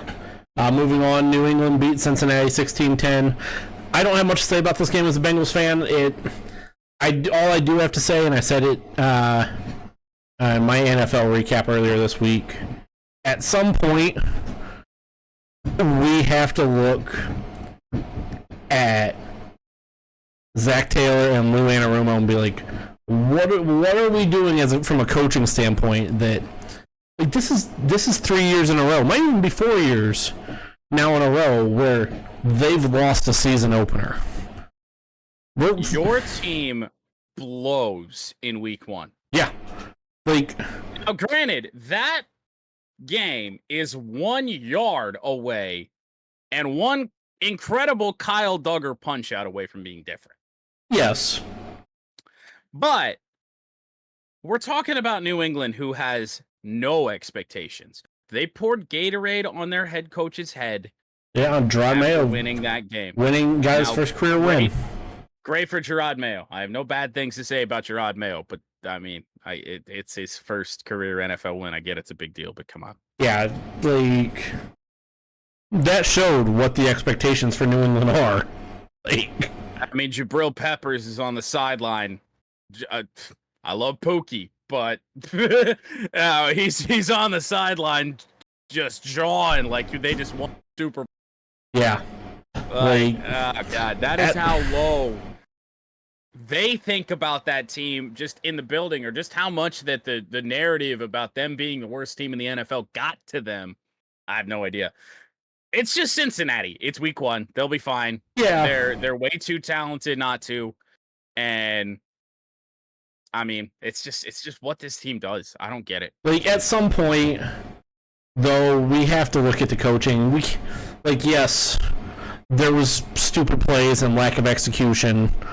At some point, though, like, when you're going 3-4 years in a row of losing a season opener, you can't keep looking. Well, Zach Taylor and Lou Anarumo got us to a Super Bowl. And I've been saying it for a long time. I am not a huge Zach Taylor guy. No, you wanted him fired. You didn't want him hired. I was not big on the hire. Because he's not Brandon Staley bad, but he's one of those guys that you look at him and you look at the decisions he makes in a game and you're like, what are you doing? What is that hamster in your head doing? I mean, I look at Dan Campbell the same way, except that it's a very different reason is why Dan Campbell does what he does. It's just because his balls drag on the floor. Zach Taylor does it because numbers. Yeah. The numbers tell him to. Yeah. Houston, in what was probably one of the better games of the weekend, Houston beat Indianapolis 29-27. Good game. Good game. CJ Stroud's good. Anthony Richardson's good. Everybody. The better, more complete team won this one. Yep. But I am really, really hoping that Anthony Richardson stays healthy and is able to build something with that Colts offense, because they are really, really fun. They're fun. Good team. I will enjoy watching that team this year. And also, Nico Collins is just a dude. Like, we knew that last year. I'm just saying, where was that at Michigan? Where was that? Please, I could have used a little bit of that while he was here. But Nico Collins is just insane, man. The catches he's made last season and then week 1, it's just fucking nuts. Yeah. Miami beat Jacksonville 2017. I don't have much else to add to Houston, Indy, unless you did. No. Jacksonville's not good. Like, I don't know how else to put it. Miami was down fairly big in this game. Yep. And they came back. They got it done. Long Jason win that game. Good for the brand. And, good for Tyreek Hill. 80-yard touchdown after being detained by the police earlier in the day. I mean, Tyreek Hill just he hasn't fallen off yet. I mean, it feels like he's been around forever. And I mean, he's still just good. If not the fastest, one of the fastest players in the league. That speed is just crazy. Yeah. Like I said, Jacksonville's just not good. That's all I got on this game. New Orleans beat Carolina 47-10. Carolina might be pretty bad. Yeah, I took the Panthers last week in the picks. I believed. I can't remember who I took. I know for wins. Bad things happen to bad people, and the Carolina Panthers owner, David Tepper, is a bad person. Yep. So, I mean, they might be the new Commanders. They might be the new Washington. where they just have the shit owner and nothing goes right for them, which sucks for Bryce Young. Free Bryce Young? I don't even know what to say on that one. All I got, like, we both took into the Packers. We both took the over on Panthers wins last week in the preview. We did. I have a feeling, just off of how they looked in the snippets I saw of this game, and Derek Carr only threw to Chris Olave like twice, by the way. Oh no. Oh no. We have breaking news from Thursday Night Football. Oh God. Tua has headed to the locker room after a hit to the head. Oh boy. I don't remember who I picked in that game. That's really bad news from Miami. I think I picked Miami in that game. That's really bad news. That's really hoping I picked Buffalo, but God damn it. That's really bad news. Tua, please. That's really bad news. $1 billion. And that's been Miami. That's been the MO for Miami ever since he's been there. Really, is that they can't keep him upright. That's why you draft an offensive line before you draft a quarterback. Yeah, they just can't keep him upright. I was Richie Incognito. Bring him back. I have a feeling, just to get back on topic. We might regret come February when we look at everything, what we said, taking the Panthers over, just off of what I saw in this game, because they just looked. I don't want, again, they're good. And now the Saints are by no means this season going to be a powerhouse. No. But they just blasted Carolina. Yeah. Moving on. Minnesota beat the Giants 28-6. Again, like I said with the Titans, I don't want to call say a team's ass, but we can say it with the Giants. We can 100% say it with the Giants. Sam Darnold was 15 for 15 at one point. That team is. We thought New England was going to be the worst team in the NFL. Daniel Jones, I don't know what you're going to do. Oh no, Because you got him on a contract. You're stuck with him.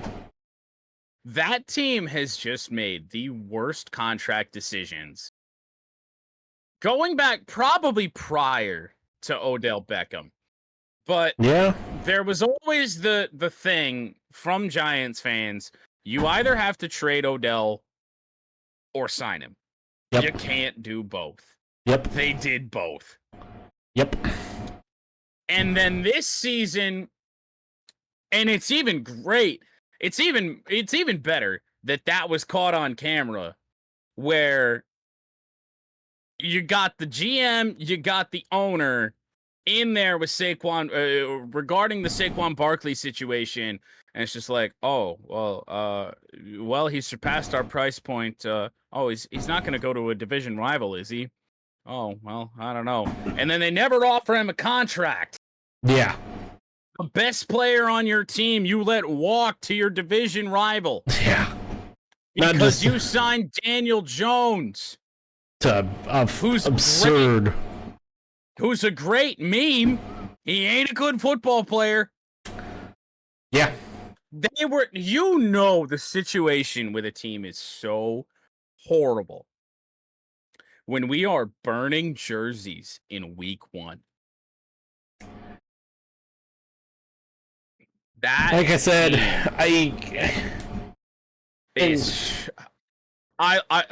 once again, I say I'm a lover of bad football.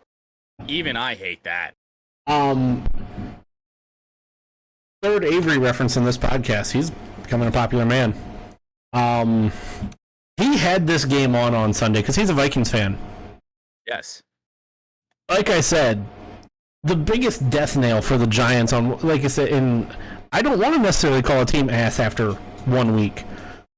We can with the Giants. They were ass last year. They were ass the year before that. They've been ass since Daniel Jones got there.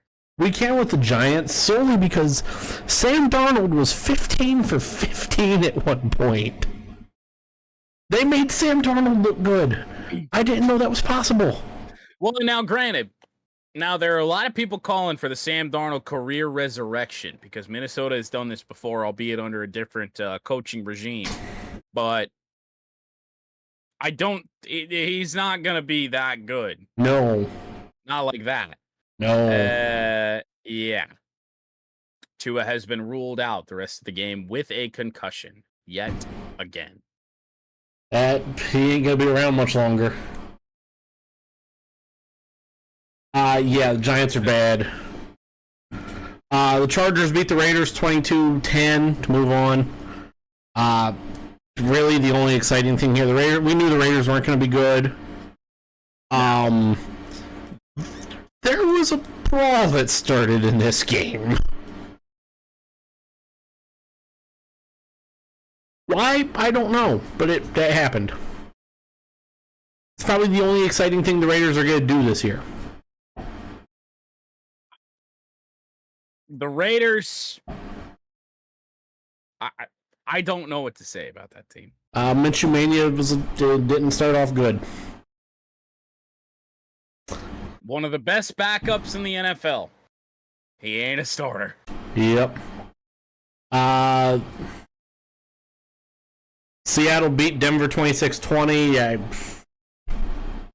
I don't have much to say about this game. I honestly, nothing. Bo Nix made like one play all game. Seattle didn't look great, but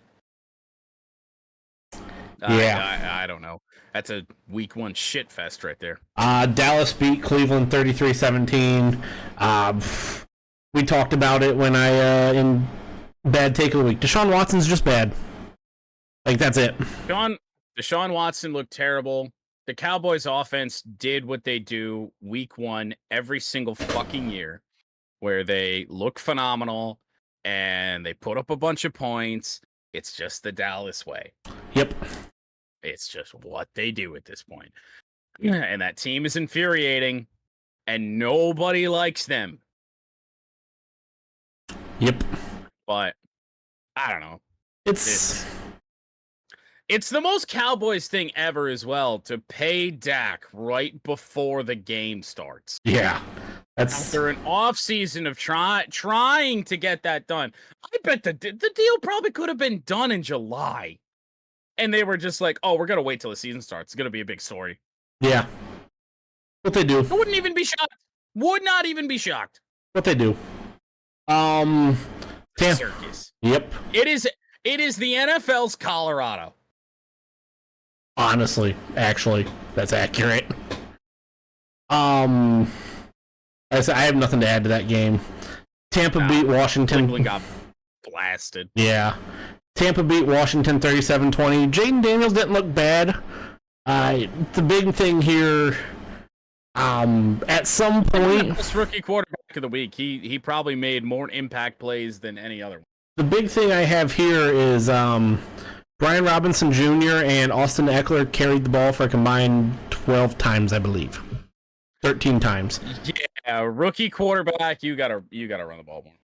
You can't have. You have a running rookie quarterback and a quarterback that has mobility. Gotta run the ball more. You got Yep. Brian Robinson, Austin Eckler, dudes. Yeah, gotta give him the ball more. Please. That's all I got on that game. Tampa looked good. Baker looked good. He had a QBR of 144. I think that's the max. He good. Detroit beat the Rams in overtime 26-20. I didn't really watch a lot of this game, so I will punt this over to you. So good start. First, Lions were a first half team last year, and it appears that may be similar this year. Like, just first quarter, first drive, we go 3 and out, whatever. But then it was mostly Lions the entire rest of the first half. You build a lead, Rams come back a little bit. You got to fight to force overtime, which was a little bit unfortunate. The offense was kind of dead in the water in the second half, which again, that happened a lot last year. But then we do get to overtime, and I will say that overtime drive I mean, we knew the game was over when the coin toss happened, and you got Dan Campbell on the sideline cheesing like this. He knew, like that was incredible. He was just like he had already known they won the game. That was crazy. And then on a 9-play drive in overtime, you run the ball 8 times. And the one pass you throw is a swing pass that's caught behind the line of scrimmage. Yeah. That was one of the most fun drives I have watched from my teams in a long time. David Montgomery was the epitome of run through a motherfucker's face. Yes, he was. Oh my god. I have seen that final drive, and it was the Rams defense, for whatever reason, like it didn't. I know they had just been on the field for the drive where the Lions forced overtime, but I didn't. It was weird to see them that gassed, even though it is week 1. Even though, it was a lengthy drive, but they were just out of it. They got pushed around from the very beginning. So you come away in week 1 with a win, and you feel good about it. But things to clean up for sure. I would just love to be a team that could play a complete game. That's fair. Very tough test. Very tough test coming up with Tampa, though. Go ahead. Yeah. Anything else? Nope. Real quick before we get to the San Francisco and Jets. If Tua does retire, to answer Ash's question, the Dolphins would not be off the hook for all of that $212 million. They do have to pay some of it to him, depending on how the contracts worked out. The Dolphins shouldn't be off the hook for it. But so it just kind of depends on how that contract works out. They're actively trying to kill the man. And finally, Monday Night Football. God. This game was bad. Actually, I don't even know if this game was bad. I think it's more just the Jets are bad. San Francisco won 32-19. San Francisco's good without Christian McCaffrey.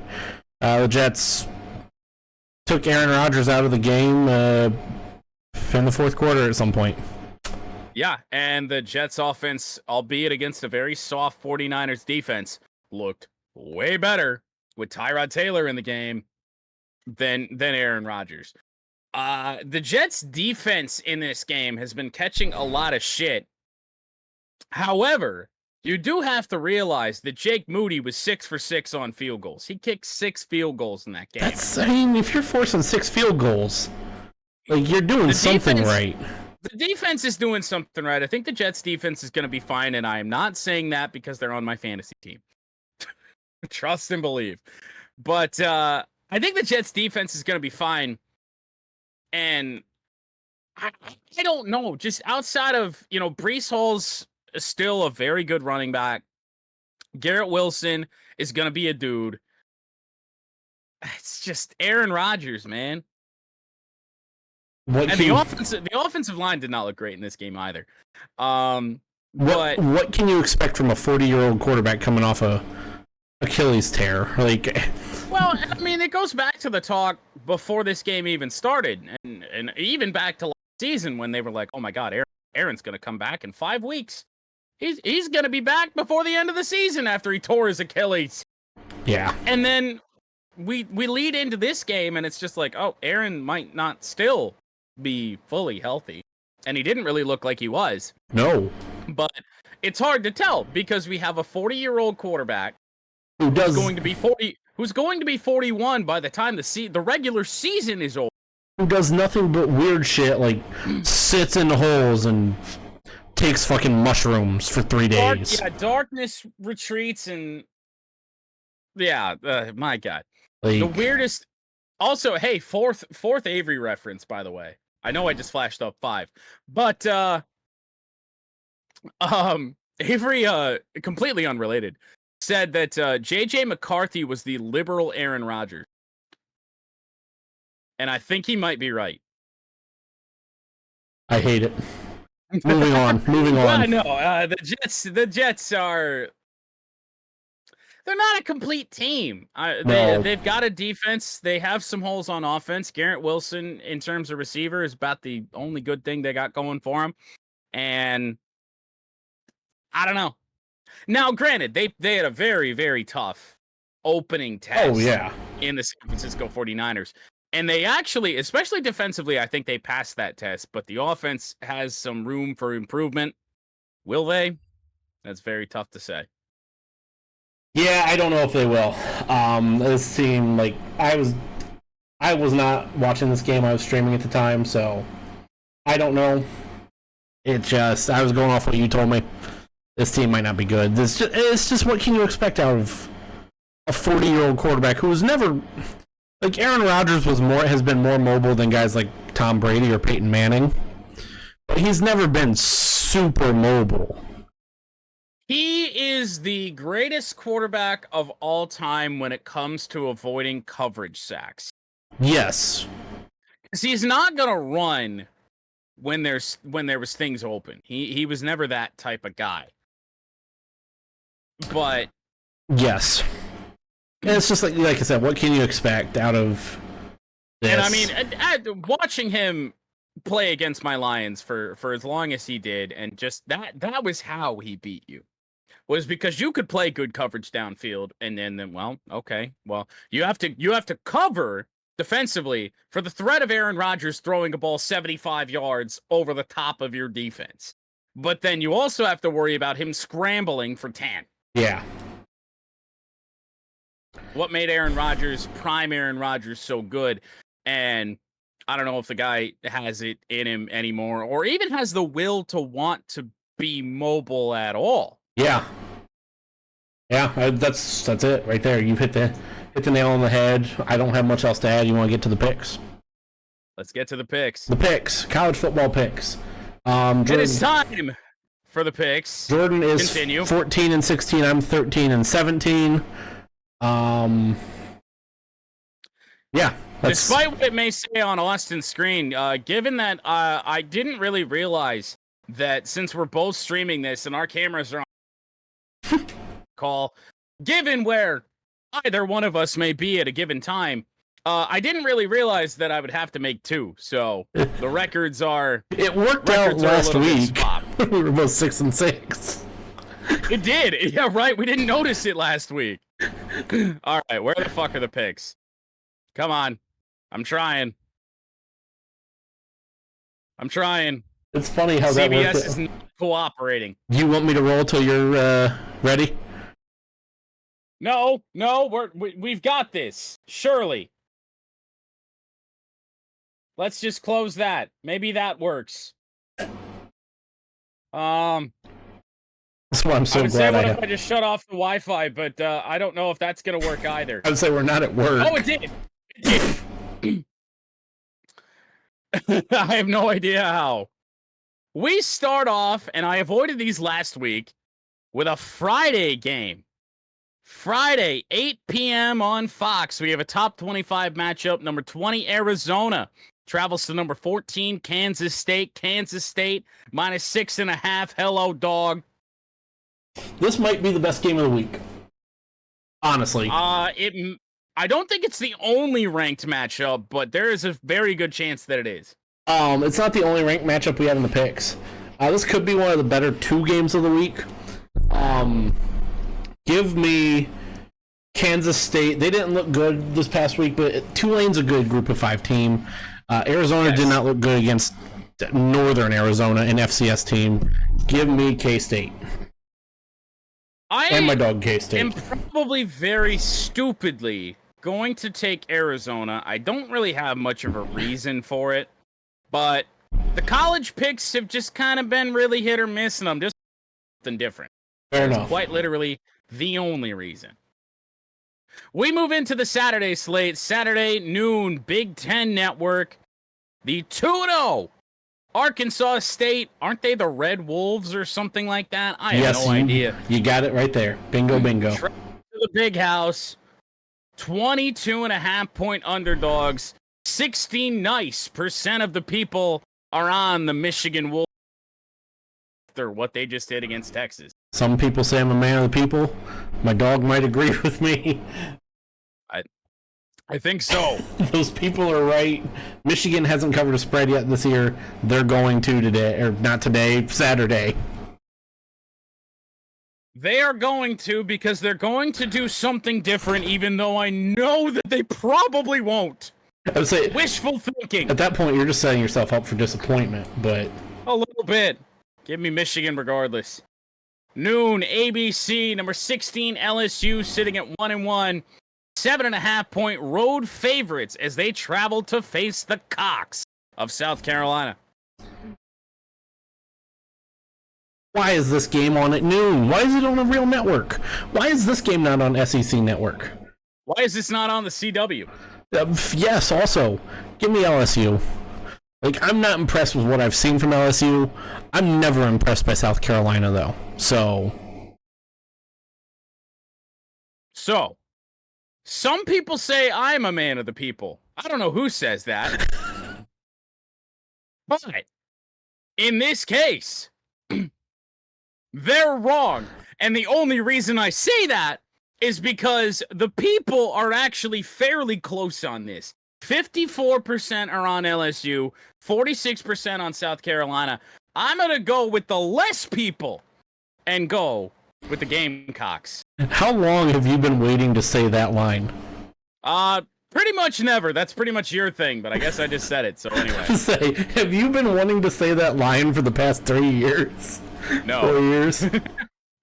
In what is probably the big noon game, number 4, Alabama sitting at 2-0, minus 15.5, getting ready to jump around in Wisconsin. Wisconsin has been ass. Can they somehow cover 15.5? Well, Alabama looked terrible for 50 minutes of football against USF. Wisconsin's looked terrible for 120 minutes of football this season. For anybody who doesn't know, that's 2 full games. 60 plus 60 is 120. Give me Alabama. They're playing a true road game, I'll give them that. Yeah, no, this is really, really strange. And it's not even just a true road game. It's a non-conference road game. Yeah, actually, yeah, let me rephrase it. It's a Power 5 school, Power 4, Power Conference school. It's a non-con true road game, which never happens for Alabama. Alabama never does this. Both teams have shown weaknesses at given points, but Alabama's still Alabama, and Wisconsin has not done anything to impress anybody. Give me the Crimson Tide. Very weird start time of 12:45 on the SEC network.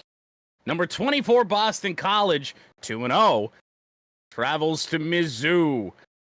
Boston College plus 16.5.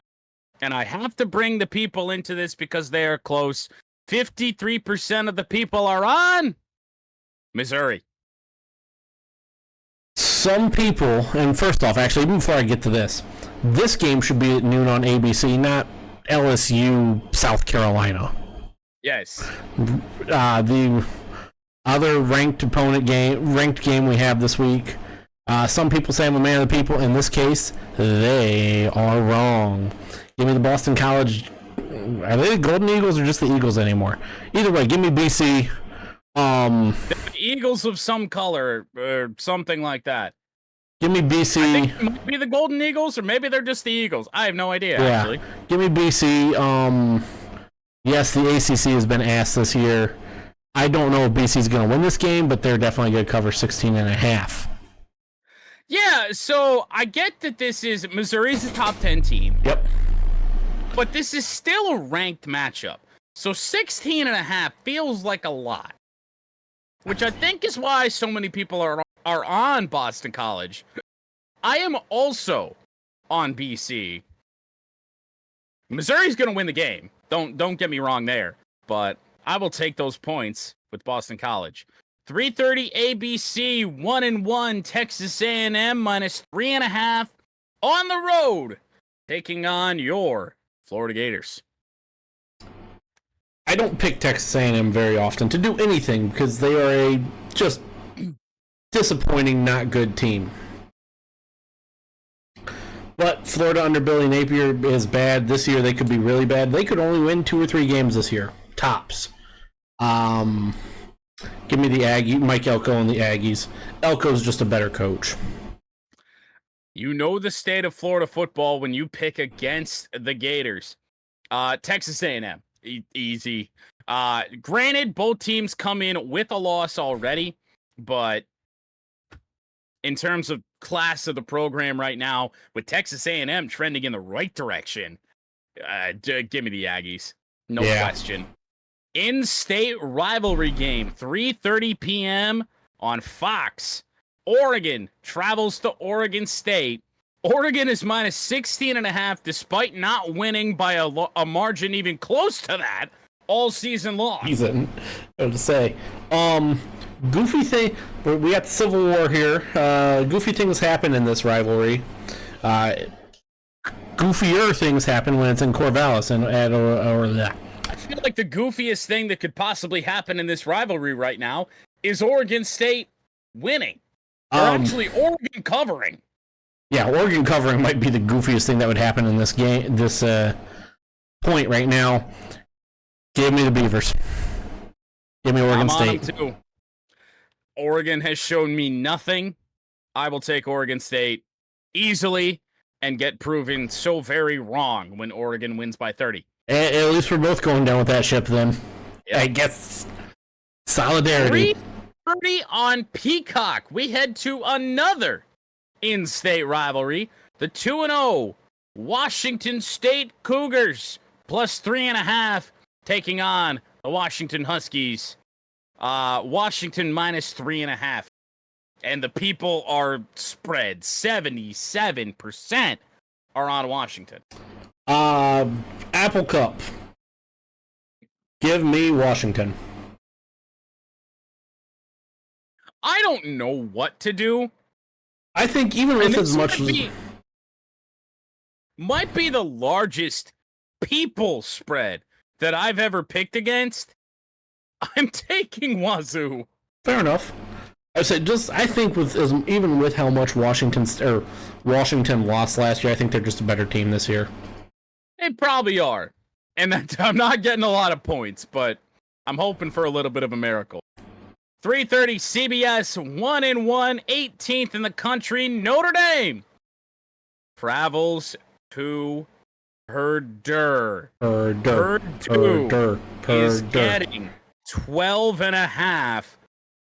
And even with that shit stain of a game last week for Notre Dame, the people are on them, albeit slightly, 55%, to cover 12.5. Will Tucker be at this game? Yes, actually. He is possibly the president of the Hudson Card fan club. Population 1? Population 2, because I'm all for it. Fair enough. Give me Purdue here. Leak. I'm taking Purdue. We talked about it. What Notre Dame did last week. You're gonna give me 2 scores. I'm taking Purdue. We talked about it with Purdue in the Big Ten preview. There's always a couple games that are prime candidates for a Purdue. This is one of them. Now, will Purdue themselves, or will they Purdue Notre Dame? Yes. Probably both, honestly. This could be a game that ends 3-0. Honestly. Or 2-0 in triple overtime. I cannot believe a ranked matchup is on CBS Sports Network, but at 4:30 on Saturday, number 12 Utah travels to Utah State. Cam Rising and the Cougars. Cougars? That's Houston. Who the fuck are they? The Utes. Sure, the Utah Utes. Utah, whatever. Utah plus... Never mind. Utah minus 21.5. That was a struggle. I butchered that any worse. That was a struggle. Cam Rising is doubtful because of the hand-wrist injury. I don't think it matters. Give me the Utes. Utah's talented. Give me Utah. No nonsense. 7:30 ABC, the number minus 23.5 on the road to take on Kentucky, who apparently nobody in this country believes in. I don't know if I've ever seen a people spread like this. 82% of the people are on Georgia. I'm with the people here. Give me the Bulldogs. Like, I can't pick Kentucky, even with that number. So I picked Kentucky, and I am second guessing because there's just no way, right? Let me put it, if this number was 25, 24 and a half, 25 and a half, I would lean Kentucky, but I just can't pick Kentucky at 23 and a half. Maybe this game will be the one that gets me to stop picking large spreads. I will take the Wildcats this time and probably get burned on it. Fair. That's 3+ touchdowns. And the Georgia offense is a little skeptical. Carson Beck, who knows? We'll see. I'll ride with Kentucky. Fair enough. 7:30 on Fox. I don't even know why this game is here. 2-0 UCF plus 1.5 against the TCU Horned Frog. Give me TCU because I don't know why. I don't know anything about these two teams. I'm going to take TCU as well. Like, they're the home team. Like, being the home team counts for 3. Yep. I'll take it. Saturday, 7:30, you will be doing a sidecast of this game for the second straight year. 1-1 Colorado on the road against Colorado State. Yet another in-state rivalry this week. Colorado is minus 7.5, which I think only goes to show, for one, the struggles of Colorado this year, and two, how close this game was last year. Yeah, this spread was a lot bigger last year. I believe it was 3 touchdowns. Yes. Blackburn is Travis Blackburn or whatever for Colorado State's already running his mouth. That's not necessarily always a good sign. They did it last year, though. They did it last year, and they damn near backed it up. I think with where everything is with Colorado right now, they need to win this game by more than 7.5. They need to win this game by. They do. They need to cover the spread. So give me the Buffaloes. This game could be fun because Colorado State has nothing to lose. So just like last year, it could be a fun game. But give me the Buffaloes. They will win this game. Colorado will. They will not cover 7. There is just so many things happening at Colorado that are not football related. And even though Deion has pushed back on the fact that they didn't make the stadium play Shadur's rap song instead of the fight song when he scored. The fact that that ever even comes up as a rumor shows how much of a... Well, it came up as a rumor because it happened. Like... The fact that the school itself, the athletic department, and then Deion are going to say, no, we didn't ask for this. Like, just shows. Jimmy Colorado State. That team is not about football. It is about Deion making his kids look good. And they ain't going to be prepared. Travis Hunter ain't enough to save them. No. That's fair. Saturday, 7:30, NBC and Peacock. Indiana, not at the block of concrete, travels to the fucking Rose Bowl. Only time they'll be in the Rose Bowl. To take on, yeah, for real. To take on UCLA. This is Big Ten play. As weird as that sounds, UCLA is a 2.5-point home dog. Give me Indiana and their head coach who coached at Indiana University of Pennsylvania, Kurt Cignati. Give me the Hoosiers because UCLA is just ass. They beat Hawaii by 2 points. Yes, they did. I'm on Indiana. They haven't done anything all that impressive this season. Yeah, because But UCLA is coming off a week 2 bye. after Nothing good can come from that. Give me the Hoosiers in what is probably a rare time. I'll pick Indiana all week. And now we get in. I didn't really intend for this game to be the last game in the picks, but it is the last game in the picks, but it's also our largest spread of the week. 7:45 on the SEC Network. 0-2. Kent State of the MAC travels to Tennessee to take on the Volunteers. Tennessee, the number 7 team in the country, minus 48.5. And yet the people, we got to bring them in on this. 82% of the people are taking Tennessee. Tennessee covered a spread like this against Chattanooga. Kent State's not good, even though, yes, they are an FBS team, unlike Chattanooga. Give me Tennessee here on this one, too. This is probably also going to be the game that makes me stop taking large spreads. Give me Kent State. They're going to lose by 47, but no more. There. Maction, baby. Let's move on to the NFL. And now we move on. I don't know why CBS is trying to get me to save my picks, even though they're already locked. But we do indeed move on to the NFL picks. Whenever I turn my Wi-Fi back on, I can change scenes. While Jordan's doing that, I am 11-5. Nope, not NFL recap. NFL picks. Connection is lost. Things are going wrong. I am 11-5. Jordan's 8-8. Things are going bad. I'm just gonna tab out, go to my actual Streamlabs bit here. It worked anyway. I didn't have to do that. That's outstanding. However, the college football music is continuing to play. Things have gone wrong in Stream Deck Mobile. Things are going south. Wow. Can we place? The only problem is I can't stop the music. Oh, thank God, it just stopped. But I'm also connected to the Wi-Fi again, so maybe I'll be able to do this. Maybe. No, the Wi-Fi is dead again. So we're going to do it this way.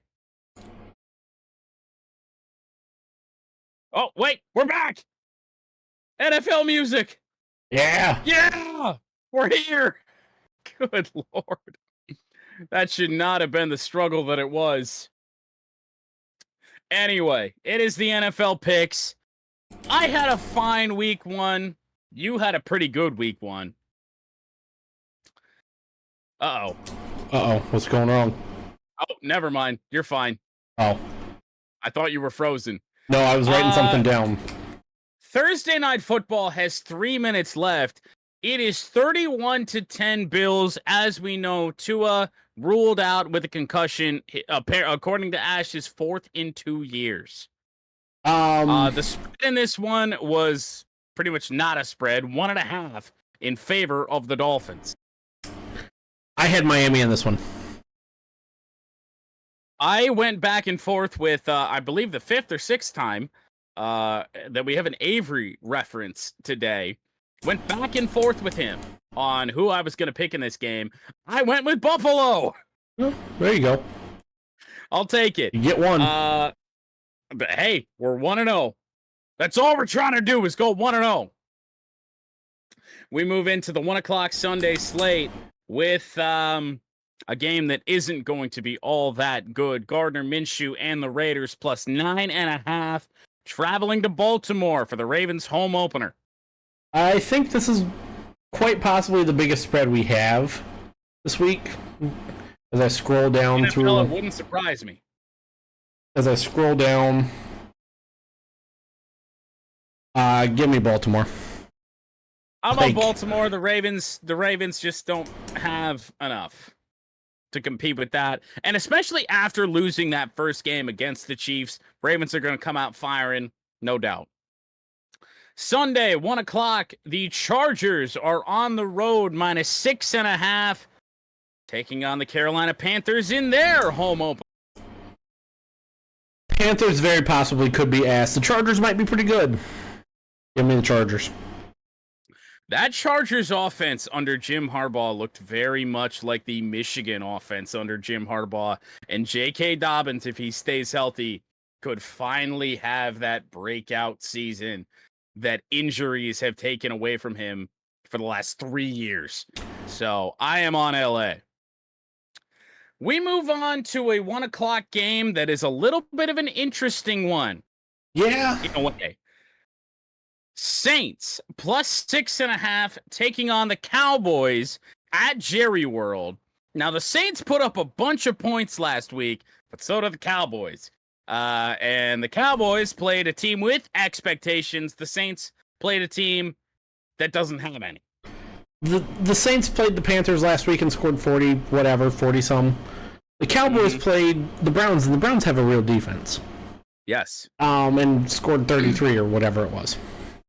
Give me the Cowboys here. This is another, just like we talked about, classic Cowboys game where they're going to come out, look good, and there's going to be people who are like, oh my god, this could be the Cowboys' year. And then eventually they're just going to collapse. Give me Dallas here in week 2. This is my dumb pick of the week. I'm taking New Orleans. I couldn't tell you why. I might as well just take the loss right now. Okay. Trying something. Fair enough. 1 o'clock on Fox, the Tampa Bay Buccaneers plus 7.5 at Ford Field against my Detroit Football Lions. I've gone back and forth on this game. This could be a dumb one. The Detroit Football Lions are gonna win. Yes. They're gonna win. Unfortunately, we're picking spreads. I don't think they're gonna win by 8. That Buccaneers offense is too good. If this was 6.5, I would pick the Lions, but it's 7.5. So give me Tampa to cover, but lose. And I am with you, which is rare that I pick against the Lions even in the spread. These are 2 playoff teams ago, and Tampa Bay looked on. This is going to be a close battle, really tough stretch for the Lions this season. Give me Tampa Bay to cover the 7, Lions to win. Colts and Packers. A bunch of people are on the Colts. 61% of the people, even though the spread is only -3, favor of Indy, with Malik Willis projected to start at quarterback for the Packers. Some people say I'm a man of the people, and in this case, they're right. This Colts team is really good. If Jordan Love was playing this game, maybe I'd be willing to go side over to the Packers. If Jordan Love was playing, this spread would be flipped. Yeah, I just don't think with Malik Willis that this Packers team right now, just because he's only been there for 3 weeks, right? 2-3 weeks. And what are they really doing in the preseason bye week? Yeah, just hasn't had enough time to get into this offense. So give me the Colts here. Yep, I'm on the Colts, no doubt. They played a really tough game against Houston last week, and I really like that Colts team. That Colts offense, especially. Could be fun. They're just so much fun. 1 o'clock, CBS, the Cleveland Browns at 0-1, plus 3.5 as they travel. And I don't know if you saw this, to Trevor Bank Stadium to take on the Jacksonville Jaguars. Yet for 1 week and 1 week only, the Jacksonville Jaguars Stadium has been renamed essentially to the name of their quarterback, even though it's spelled wrong. Yes, it is. Give me the Jags here in a battle of 2 teams that might not be good because, well, the Browns' offense is ass. I like Trevor Lawrence a whole lot more than I like Deshaun Watson, both as a person and as a football player. So I am on the Jags. No Nick Chubb, or more problems for the Browns. 1 o'clock, CBS, the Niners and the Vikings. An NFC game on CBS feels weird. That's kind of weird. Niners -6.5 against a Minnesota team that looked good last week against one of the worst teams in the NFL. McCaffrey's still questionable. Dre Greenlaw hasn't. Apparently, it doesn't matter. Right. Dre Greenlaw has an Achilles injury. For whatever reason, this injury report just has Ricky Pearsall here. I mean, they have to, but a little redundant, but I digress. I can't. Sam Darnold's not going to do what he did last week against the Giants. No, the Niners have a defense. Give me the 49ers. I'm on San Fran. No questions about it. Sunday, 1 o'clock, Seahawks -3.5 against the New England Patriots that just took down your Cincinnati Bengals. I need you to ramble about this game for about a minute because I need to pee in a bad way. So make that happen. A minute. Okay. Well, this game is a game played on a football field in New England. That's where we're starting. This is New England didn't look good. They made less mistakes than the Bengals. That's what it comes down to. That's how they did get that win.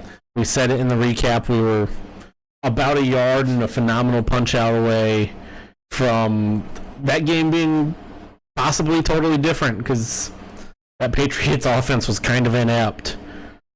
The Seahawks didn't look good against the Broncos, but they got the job done. Is Jordan back yet? It's still not even close. Just because that Patriots offense is very bland because Jacoby Brissett is not a great starting quarterback, and it's all Ramondre Stevenson. Give me the Seattle Seahawks and to win by more than 3.5. That was almost perfect timing.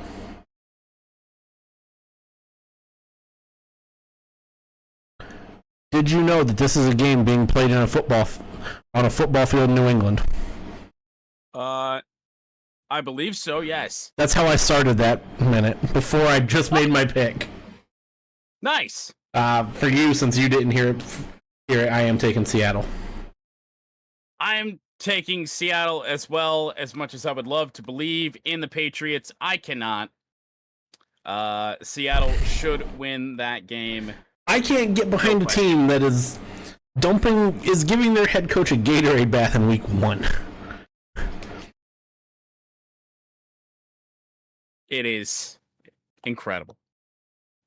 1 o'clock, CBS, the New York Jets -4.5, taking on the Tennessee Titans, who looked really good, and then looked abysmal for half a football game. Oh boy, this game's not going to be great. No. Just looking at it, it won't be the worst game of the week. No. No, that's coming up. Yes, it is.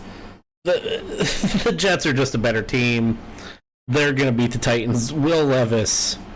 I think the perfect thing to describe that game is after one of his interceptions that he threw, might have been the pick six, might have been a different one. Will Levis was on his knees, just looking up at the sky with his hands up like this.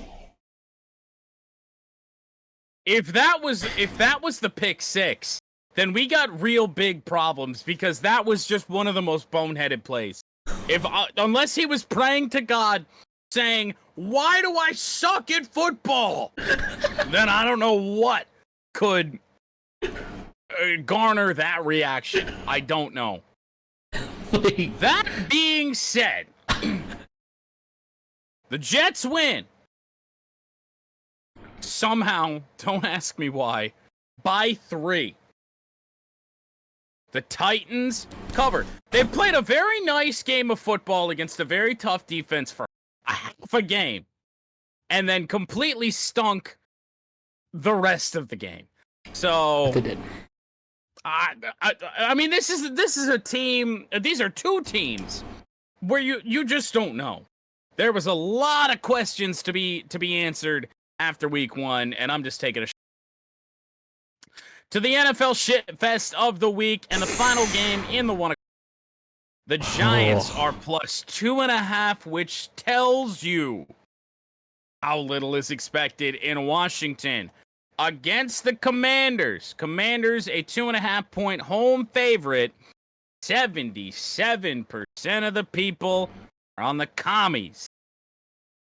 If you have $9.99, I knew this was coming. if you have I didn't even know you could use cents selling tickets secondhand. I didn't either. If you have $9.99 and you are in the Landover, Maryland area at 1 p.m. or around about 1 p.m. on Sunday, save your $9.99. This game is going to fucking blow. The Giants blow. The Commanders blow slightly less. Give me the Commanders. This won't be the who gets the worst pick, who gets the number one overall pick game, because that'll be Giants, Panthers, and Berlin in 4 weeks, 5 weeks. I don't want to see that game, and I won't. Yeah, the Commanders by way more than 3. One game into the career of Jaden Daniels, and I think it is safe to say that he is a better quarterback than Daniel Jones. And I don't think that's an exaggeration at all. No, it's not. Give me the commies. To the 4 o'clock slate, the LA Rams are plus 1.5 on the road against the Cardinals. I don't know how the Rams are an underdog here. Now, in years past, maybe because they were big dogs in Detroit, and Detroit didn't play a good game in the second half. I have no idea, and that's just not being accounted for. I have no idea.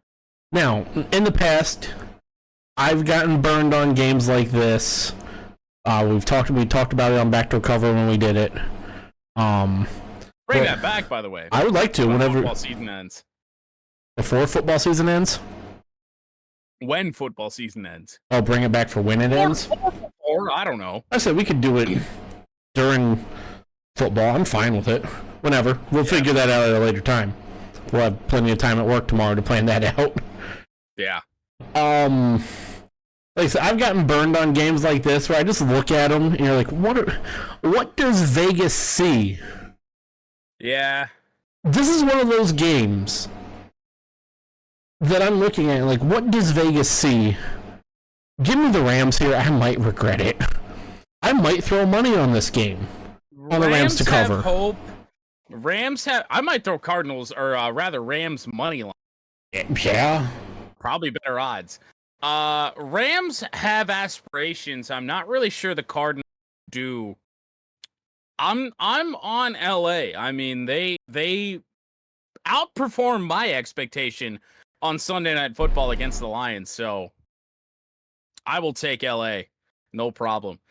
Sunday, 4:25 CBS. The 0-1 Bengals, after being stunned by the Patriots, are plus 5.5 against the two-time defending Super Bowl champion, Kansas City Chiefs.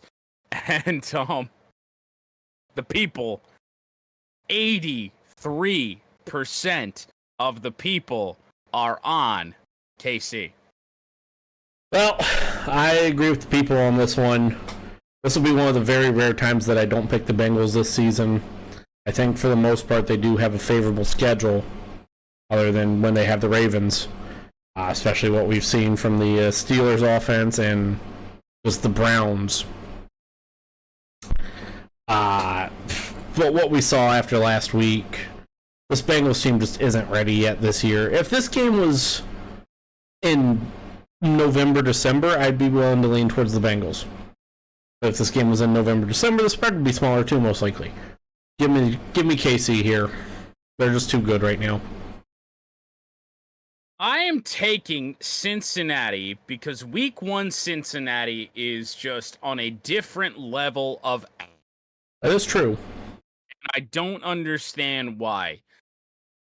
I'm hoping that the talent of that team can shine through, even though they probably won't. But we'll see. I'm sticking with the Bengals. Probably won't till Final week 4 3. o'clock game, 4:25 CBS. The Steelers, who couldn't score an offensive touchdown or defensive touchdown last week, are -3.5 on the road against a very bad Bo Nix-led Broncos team. Give me the Steelers here. They're going to score a touchdown somewhere. Might be a defensive touchdown. Very, very possible. It's going to be a Justin Fields rushing touchdown, let's be honest. Yeah. That Broncos team just isn't ready. They're not there yet. Broncos are bad. Pittsburgh can't be that bad. And that weird win might just be enough. Because I want to say last week, we said that they'd probably lose to the Falcons. We did. That win right there might just get Mike Tomlin yet another 9-8 season. I swear I to am God. on the Steelers. Sunday night football in a very weird primetime game. 8:20 on NBC. The 1-0 Bears, who have also not scored an offensive touchdown, are +6.5 as they travel to Houston to take on the Texans. 75% of the people are on CJ Stroud and Houston. So I know how this is a primetime game. It's because the number 1 pick from this year and the number 2 pick from last year. Texans by a shit ton. Yeah.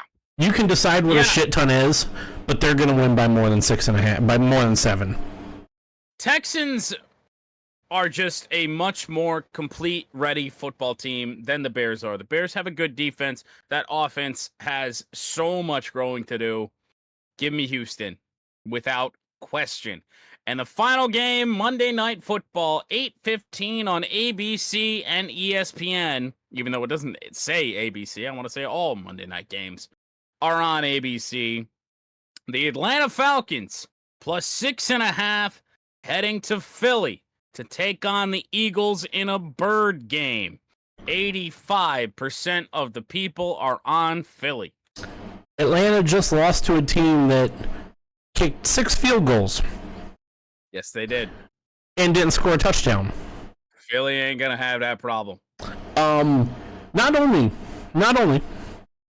did Pittsburgh kick 6 field goals, and that was all 18 of their points, that would have covered this spread. Because Atlanta lost by 8. Philly is going to score touchdowns. Philly, Saquon Barkley might score 3 touchdowns again. very possible. Very possible. Give me the Eagles. Give me the Eagles. Give me the birds that are wearing green. It's just not even a question. And that is Those are. week. Those are sure I don't really know. your week 3 college and your week 2 NFL picks. It is time for champion jump of the week. Where's that button? There it is. I already have mine up. You want to go first since you actually have a champ? I do have a champ of the week, and we've talked about him plenty on this show, and that is one Baker Mayfield, for not only being the quarterback that Tampa Bay needed after the retirement of Tom Brady. Not only that, but I don't know if you heard the clip on the Cleveland radio show where a guy called in. I heard it today. And just listed numbers, and they're like, okay, what is this? And he's like, Deshaun Watson's quarterback rating, Baker Mayfield's quarterback rating. No, we're not doing this. Not the first call of the day. Yep. I saw that this morning or this afternoon, and it was amazing. It is phenomenal. I saw that Monday, probably not long after it happened. It's great. And I've always liked Baker Mayfield, even though the Colin Cowherds of the world don't. He was always capable of being an NFL quarterback, no problem, but he is exceeding even Baker believers' expectations, I think, right now. Yeah. And like I said in the bad take of the week, these people who are defending Deshaun Watson and his football ability religiously just look like complete idiots right now. Like, How do you defend what you saw, though? You give up everything that the Browns did to get him, knowing that he wasn't going to play at all in 2021. Or, yeah, well, he ended up playing 4 games, I think. Between suspension and injury. Yeah, no, he was basically not going to play at all in 2021. And then he only played 6 games last year, and again, well, they were 5-1 in the 6 games he started. Yeah, he was averaging 150 passing yards a game, 5 picks, 6 touchdowns. He wasn't contributing to those wins last year. No. He wasn't. And you look at what Baker's doing, and how can you look and be like, yeah, this. You can't. How can you find it? But Baker wasn't for this team, and it's like you can't. But since he got to Tampa Bay, he wins games. Yeah, he was winning. He doesn't win you games, but he doesn't lose you games. He was winning games most of his time in Cleveland. Got to the playoffs. Won a playoff game. First in fucking 30 years, 40 years. The Browns won a playoff game before the Lions. They haven't been back since then. No. My champ of the week is someone we don't really talk about a lot on this podcast because he's retired. Roberto Luongo. Oh, I don't know if did you see the news piece from earlier this week / weekend? Past weekend. The only thing that I've seen for Luongo as of late was I saw he suited up for a beer league team. That's the one. That was just a clip. I didn't even I didn't know it was a thing or anything. Let me tell you the story behind that. I didn't even know if it was real. It is. Somebody, whether it be his wife, someone related to him, or maybe he himself, saw an ad on Facebook or Craigslist or whatever for goalie needed for a beer league game. He showed up. The team that he played for beat apparently the 5-time defending league champion. He ended up giving up 2 goals, but they won 4-2. And the reason that Bobby Lou is champ of the week is he gave that group of guys, not just the guys that he played with, but the guys that he played against, memories for a lifetime. No doubt. And there aren't too many sports where you can do that. There aren't too many athletes that would do that, especially guys of Roberto Luongo's stature. We're talking one of the better goalies in the past 20 years. Hall of Famer, for sure. Oh, yeah, you gotta be a Hall of Famer. Like, not too many guys are gonna do that, so good on him. You gave a group of just random strangers that are just going out to play some hockey and drink some beers, memories of a lifetime. Stick puck. Yep. Stick puck. Yep. It's not whack fuck, it's stick puck. Yep. Give them some memories to last a lifetime. Can't hate that. Nope, so that's my champ of the week. Somebody on this planet does, but I can't. Oh, I'm hate sure. that. I'm sure. My chump of the week is... This is not his first appearance on this segment. First this season, though. Yes. We can't make the graphic yet. Correct. Joe Buck. What did he do now? And it has nothing to do with his broadcasting, for once. While we were waiting on some very slow golfers at work tonight, I happened to scroll past the headline. Joe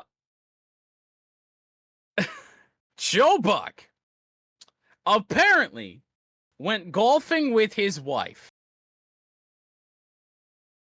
Oh, no. And his wife had to have some sort of ankle surgery because Joe Buck accidentally, and this is a quote, accidentally drove a golf ball into her ankle. I've had that happen. It's fucking painful. Like, I've had that happen where I had, quick sidebar, back when I played high school golf, we were up in Sheboygan. Of course, that, depending on who you ask, is better than the course we work at.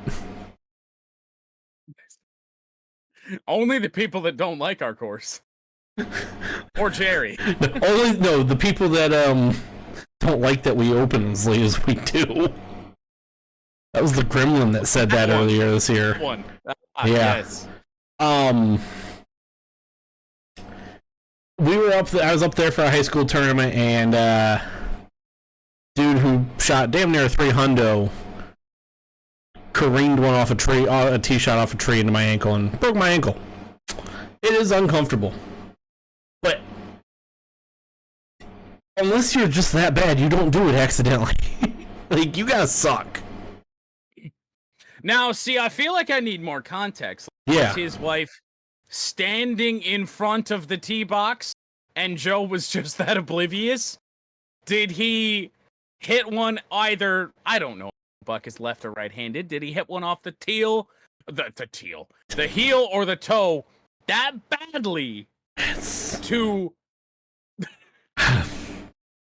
put one like 85 degrees off the club face and hit his wife in the ankle? I don't know. It's so bad.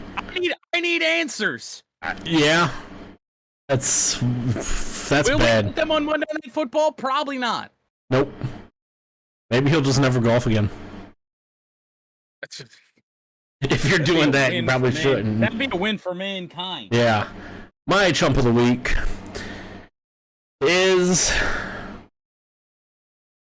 kind of a 2-for-1 because of some just goofy shit that happened on a college football pregame show and an NFL pregame show earlier this year. Or, not earlier this year. This weekend.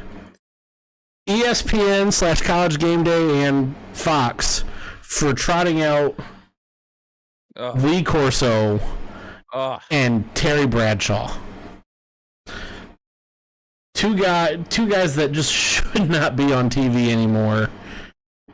We saw Lee Corso. He put the Texas Longhorn mascot head on and went catatonic. Well, and I mean, it's been that way for a couple years where it's just like, okay, this guy he really shouldn't be on TV. He needs to get off TV. It's more apparent now than ever. Like, I feel really bad for the guy. Like, we need to get him off. It was the same thing. They made the call when Lou Holtz needed to get off TV. Like, okay, Lou, you need to get off. They need to do it with Lee because he's at that point. Which unfortunately leads me to believe that it is a Lee Corso thing, and ESPN just will not pull the plug on that themselves. Yeah. And then Fox, on the other hand, on Sunday, Terry Bradshaw, who's also slowly going down that road, made the weird offhand comment, I haven't been this excited since my aunt taught me how to play spin the bottle, on Fox's pregame show.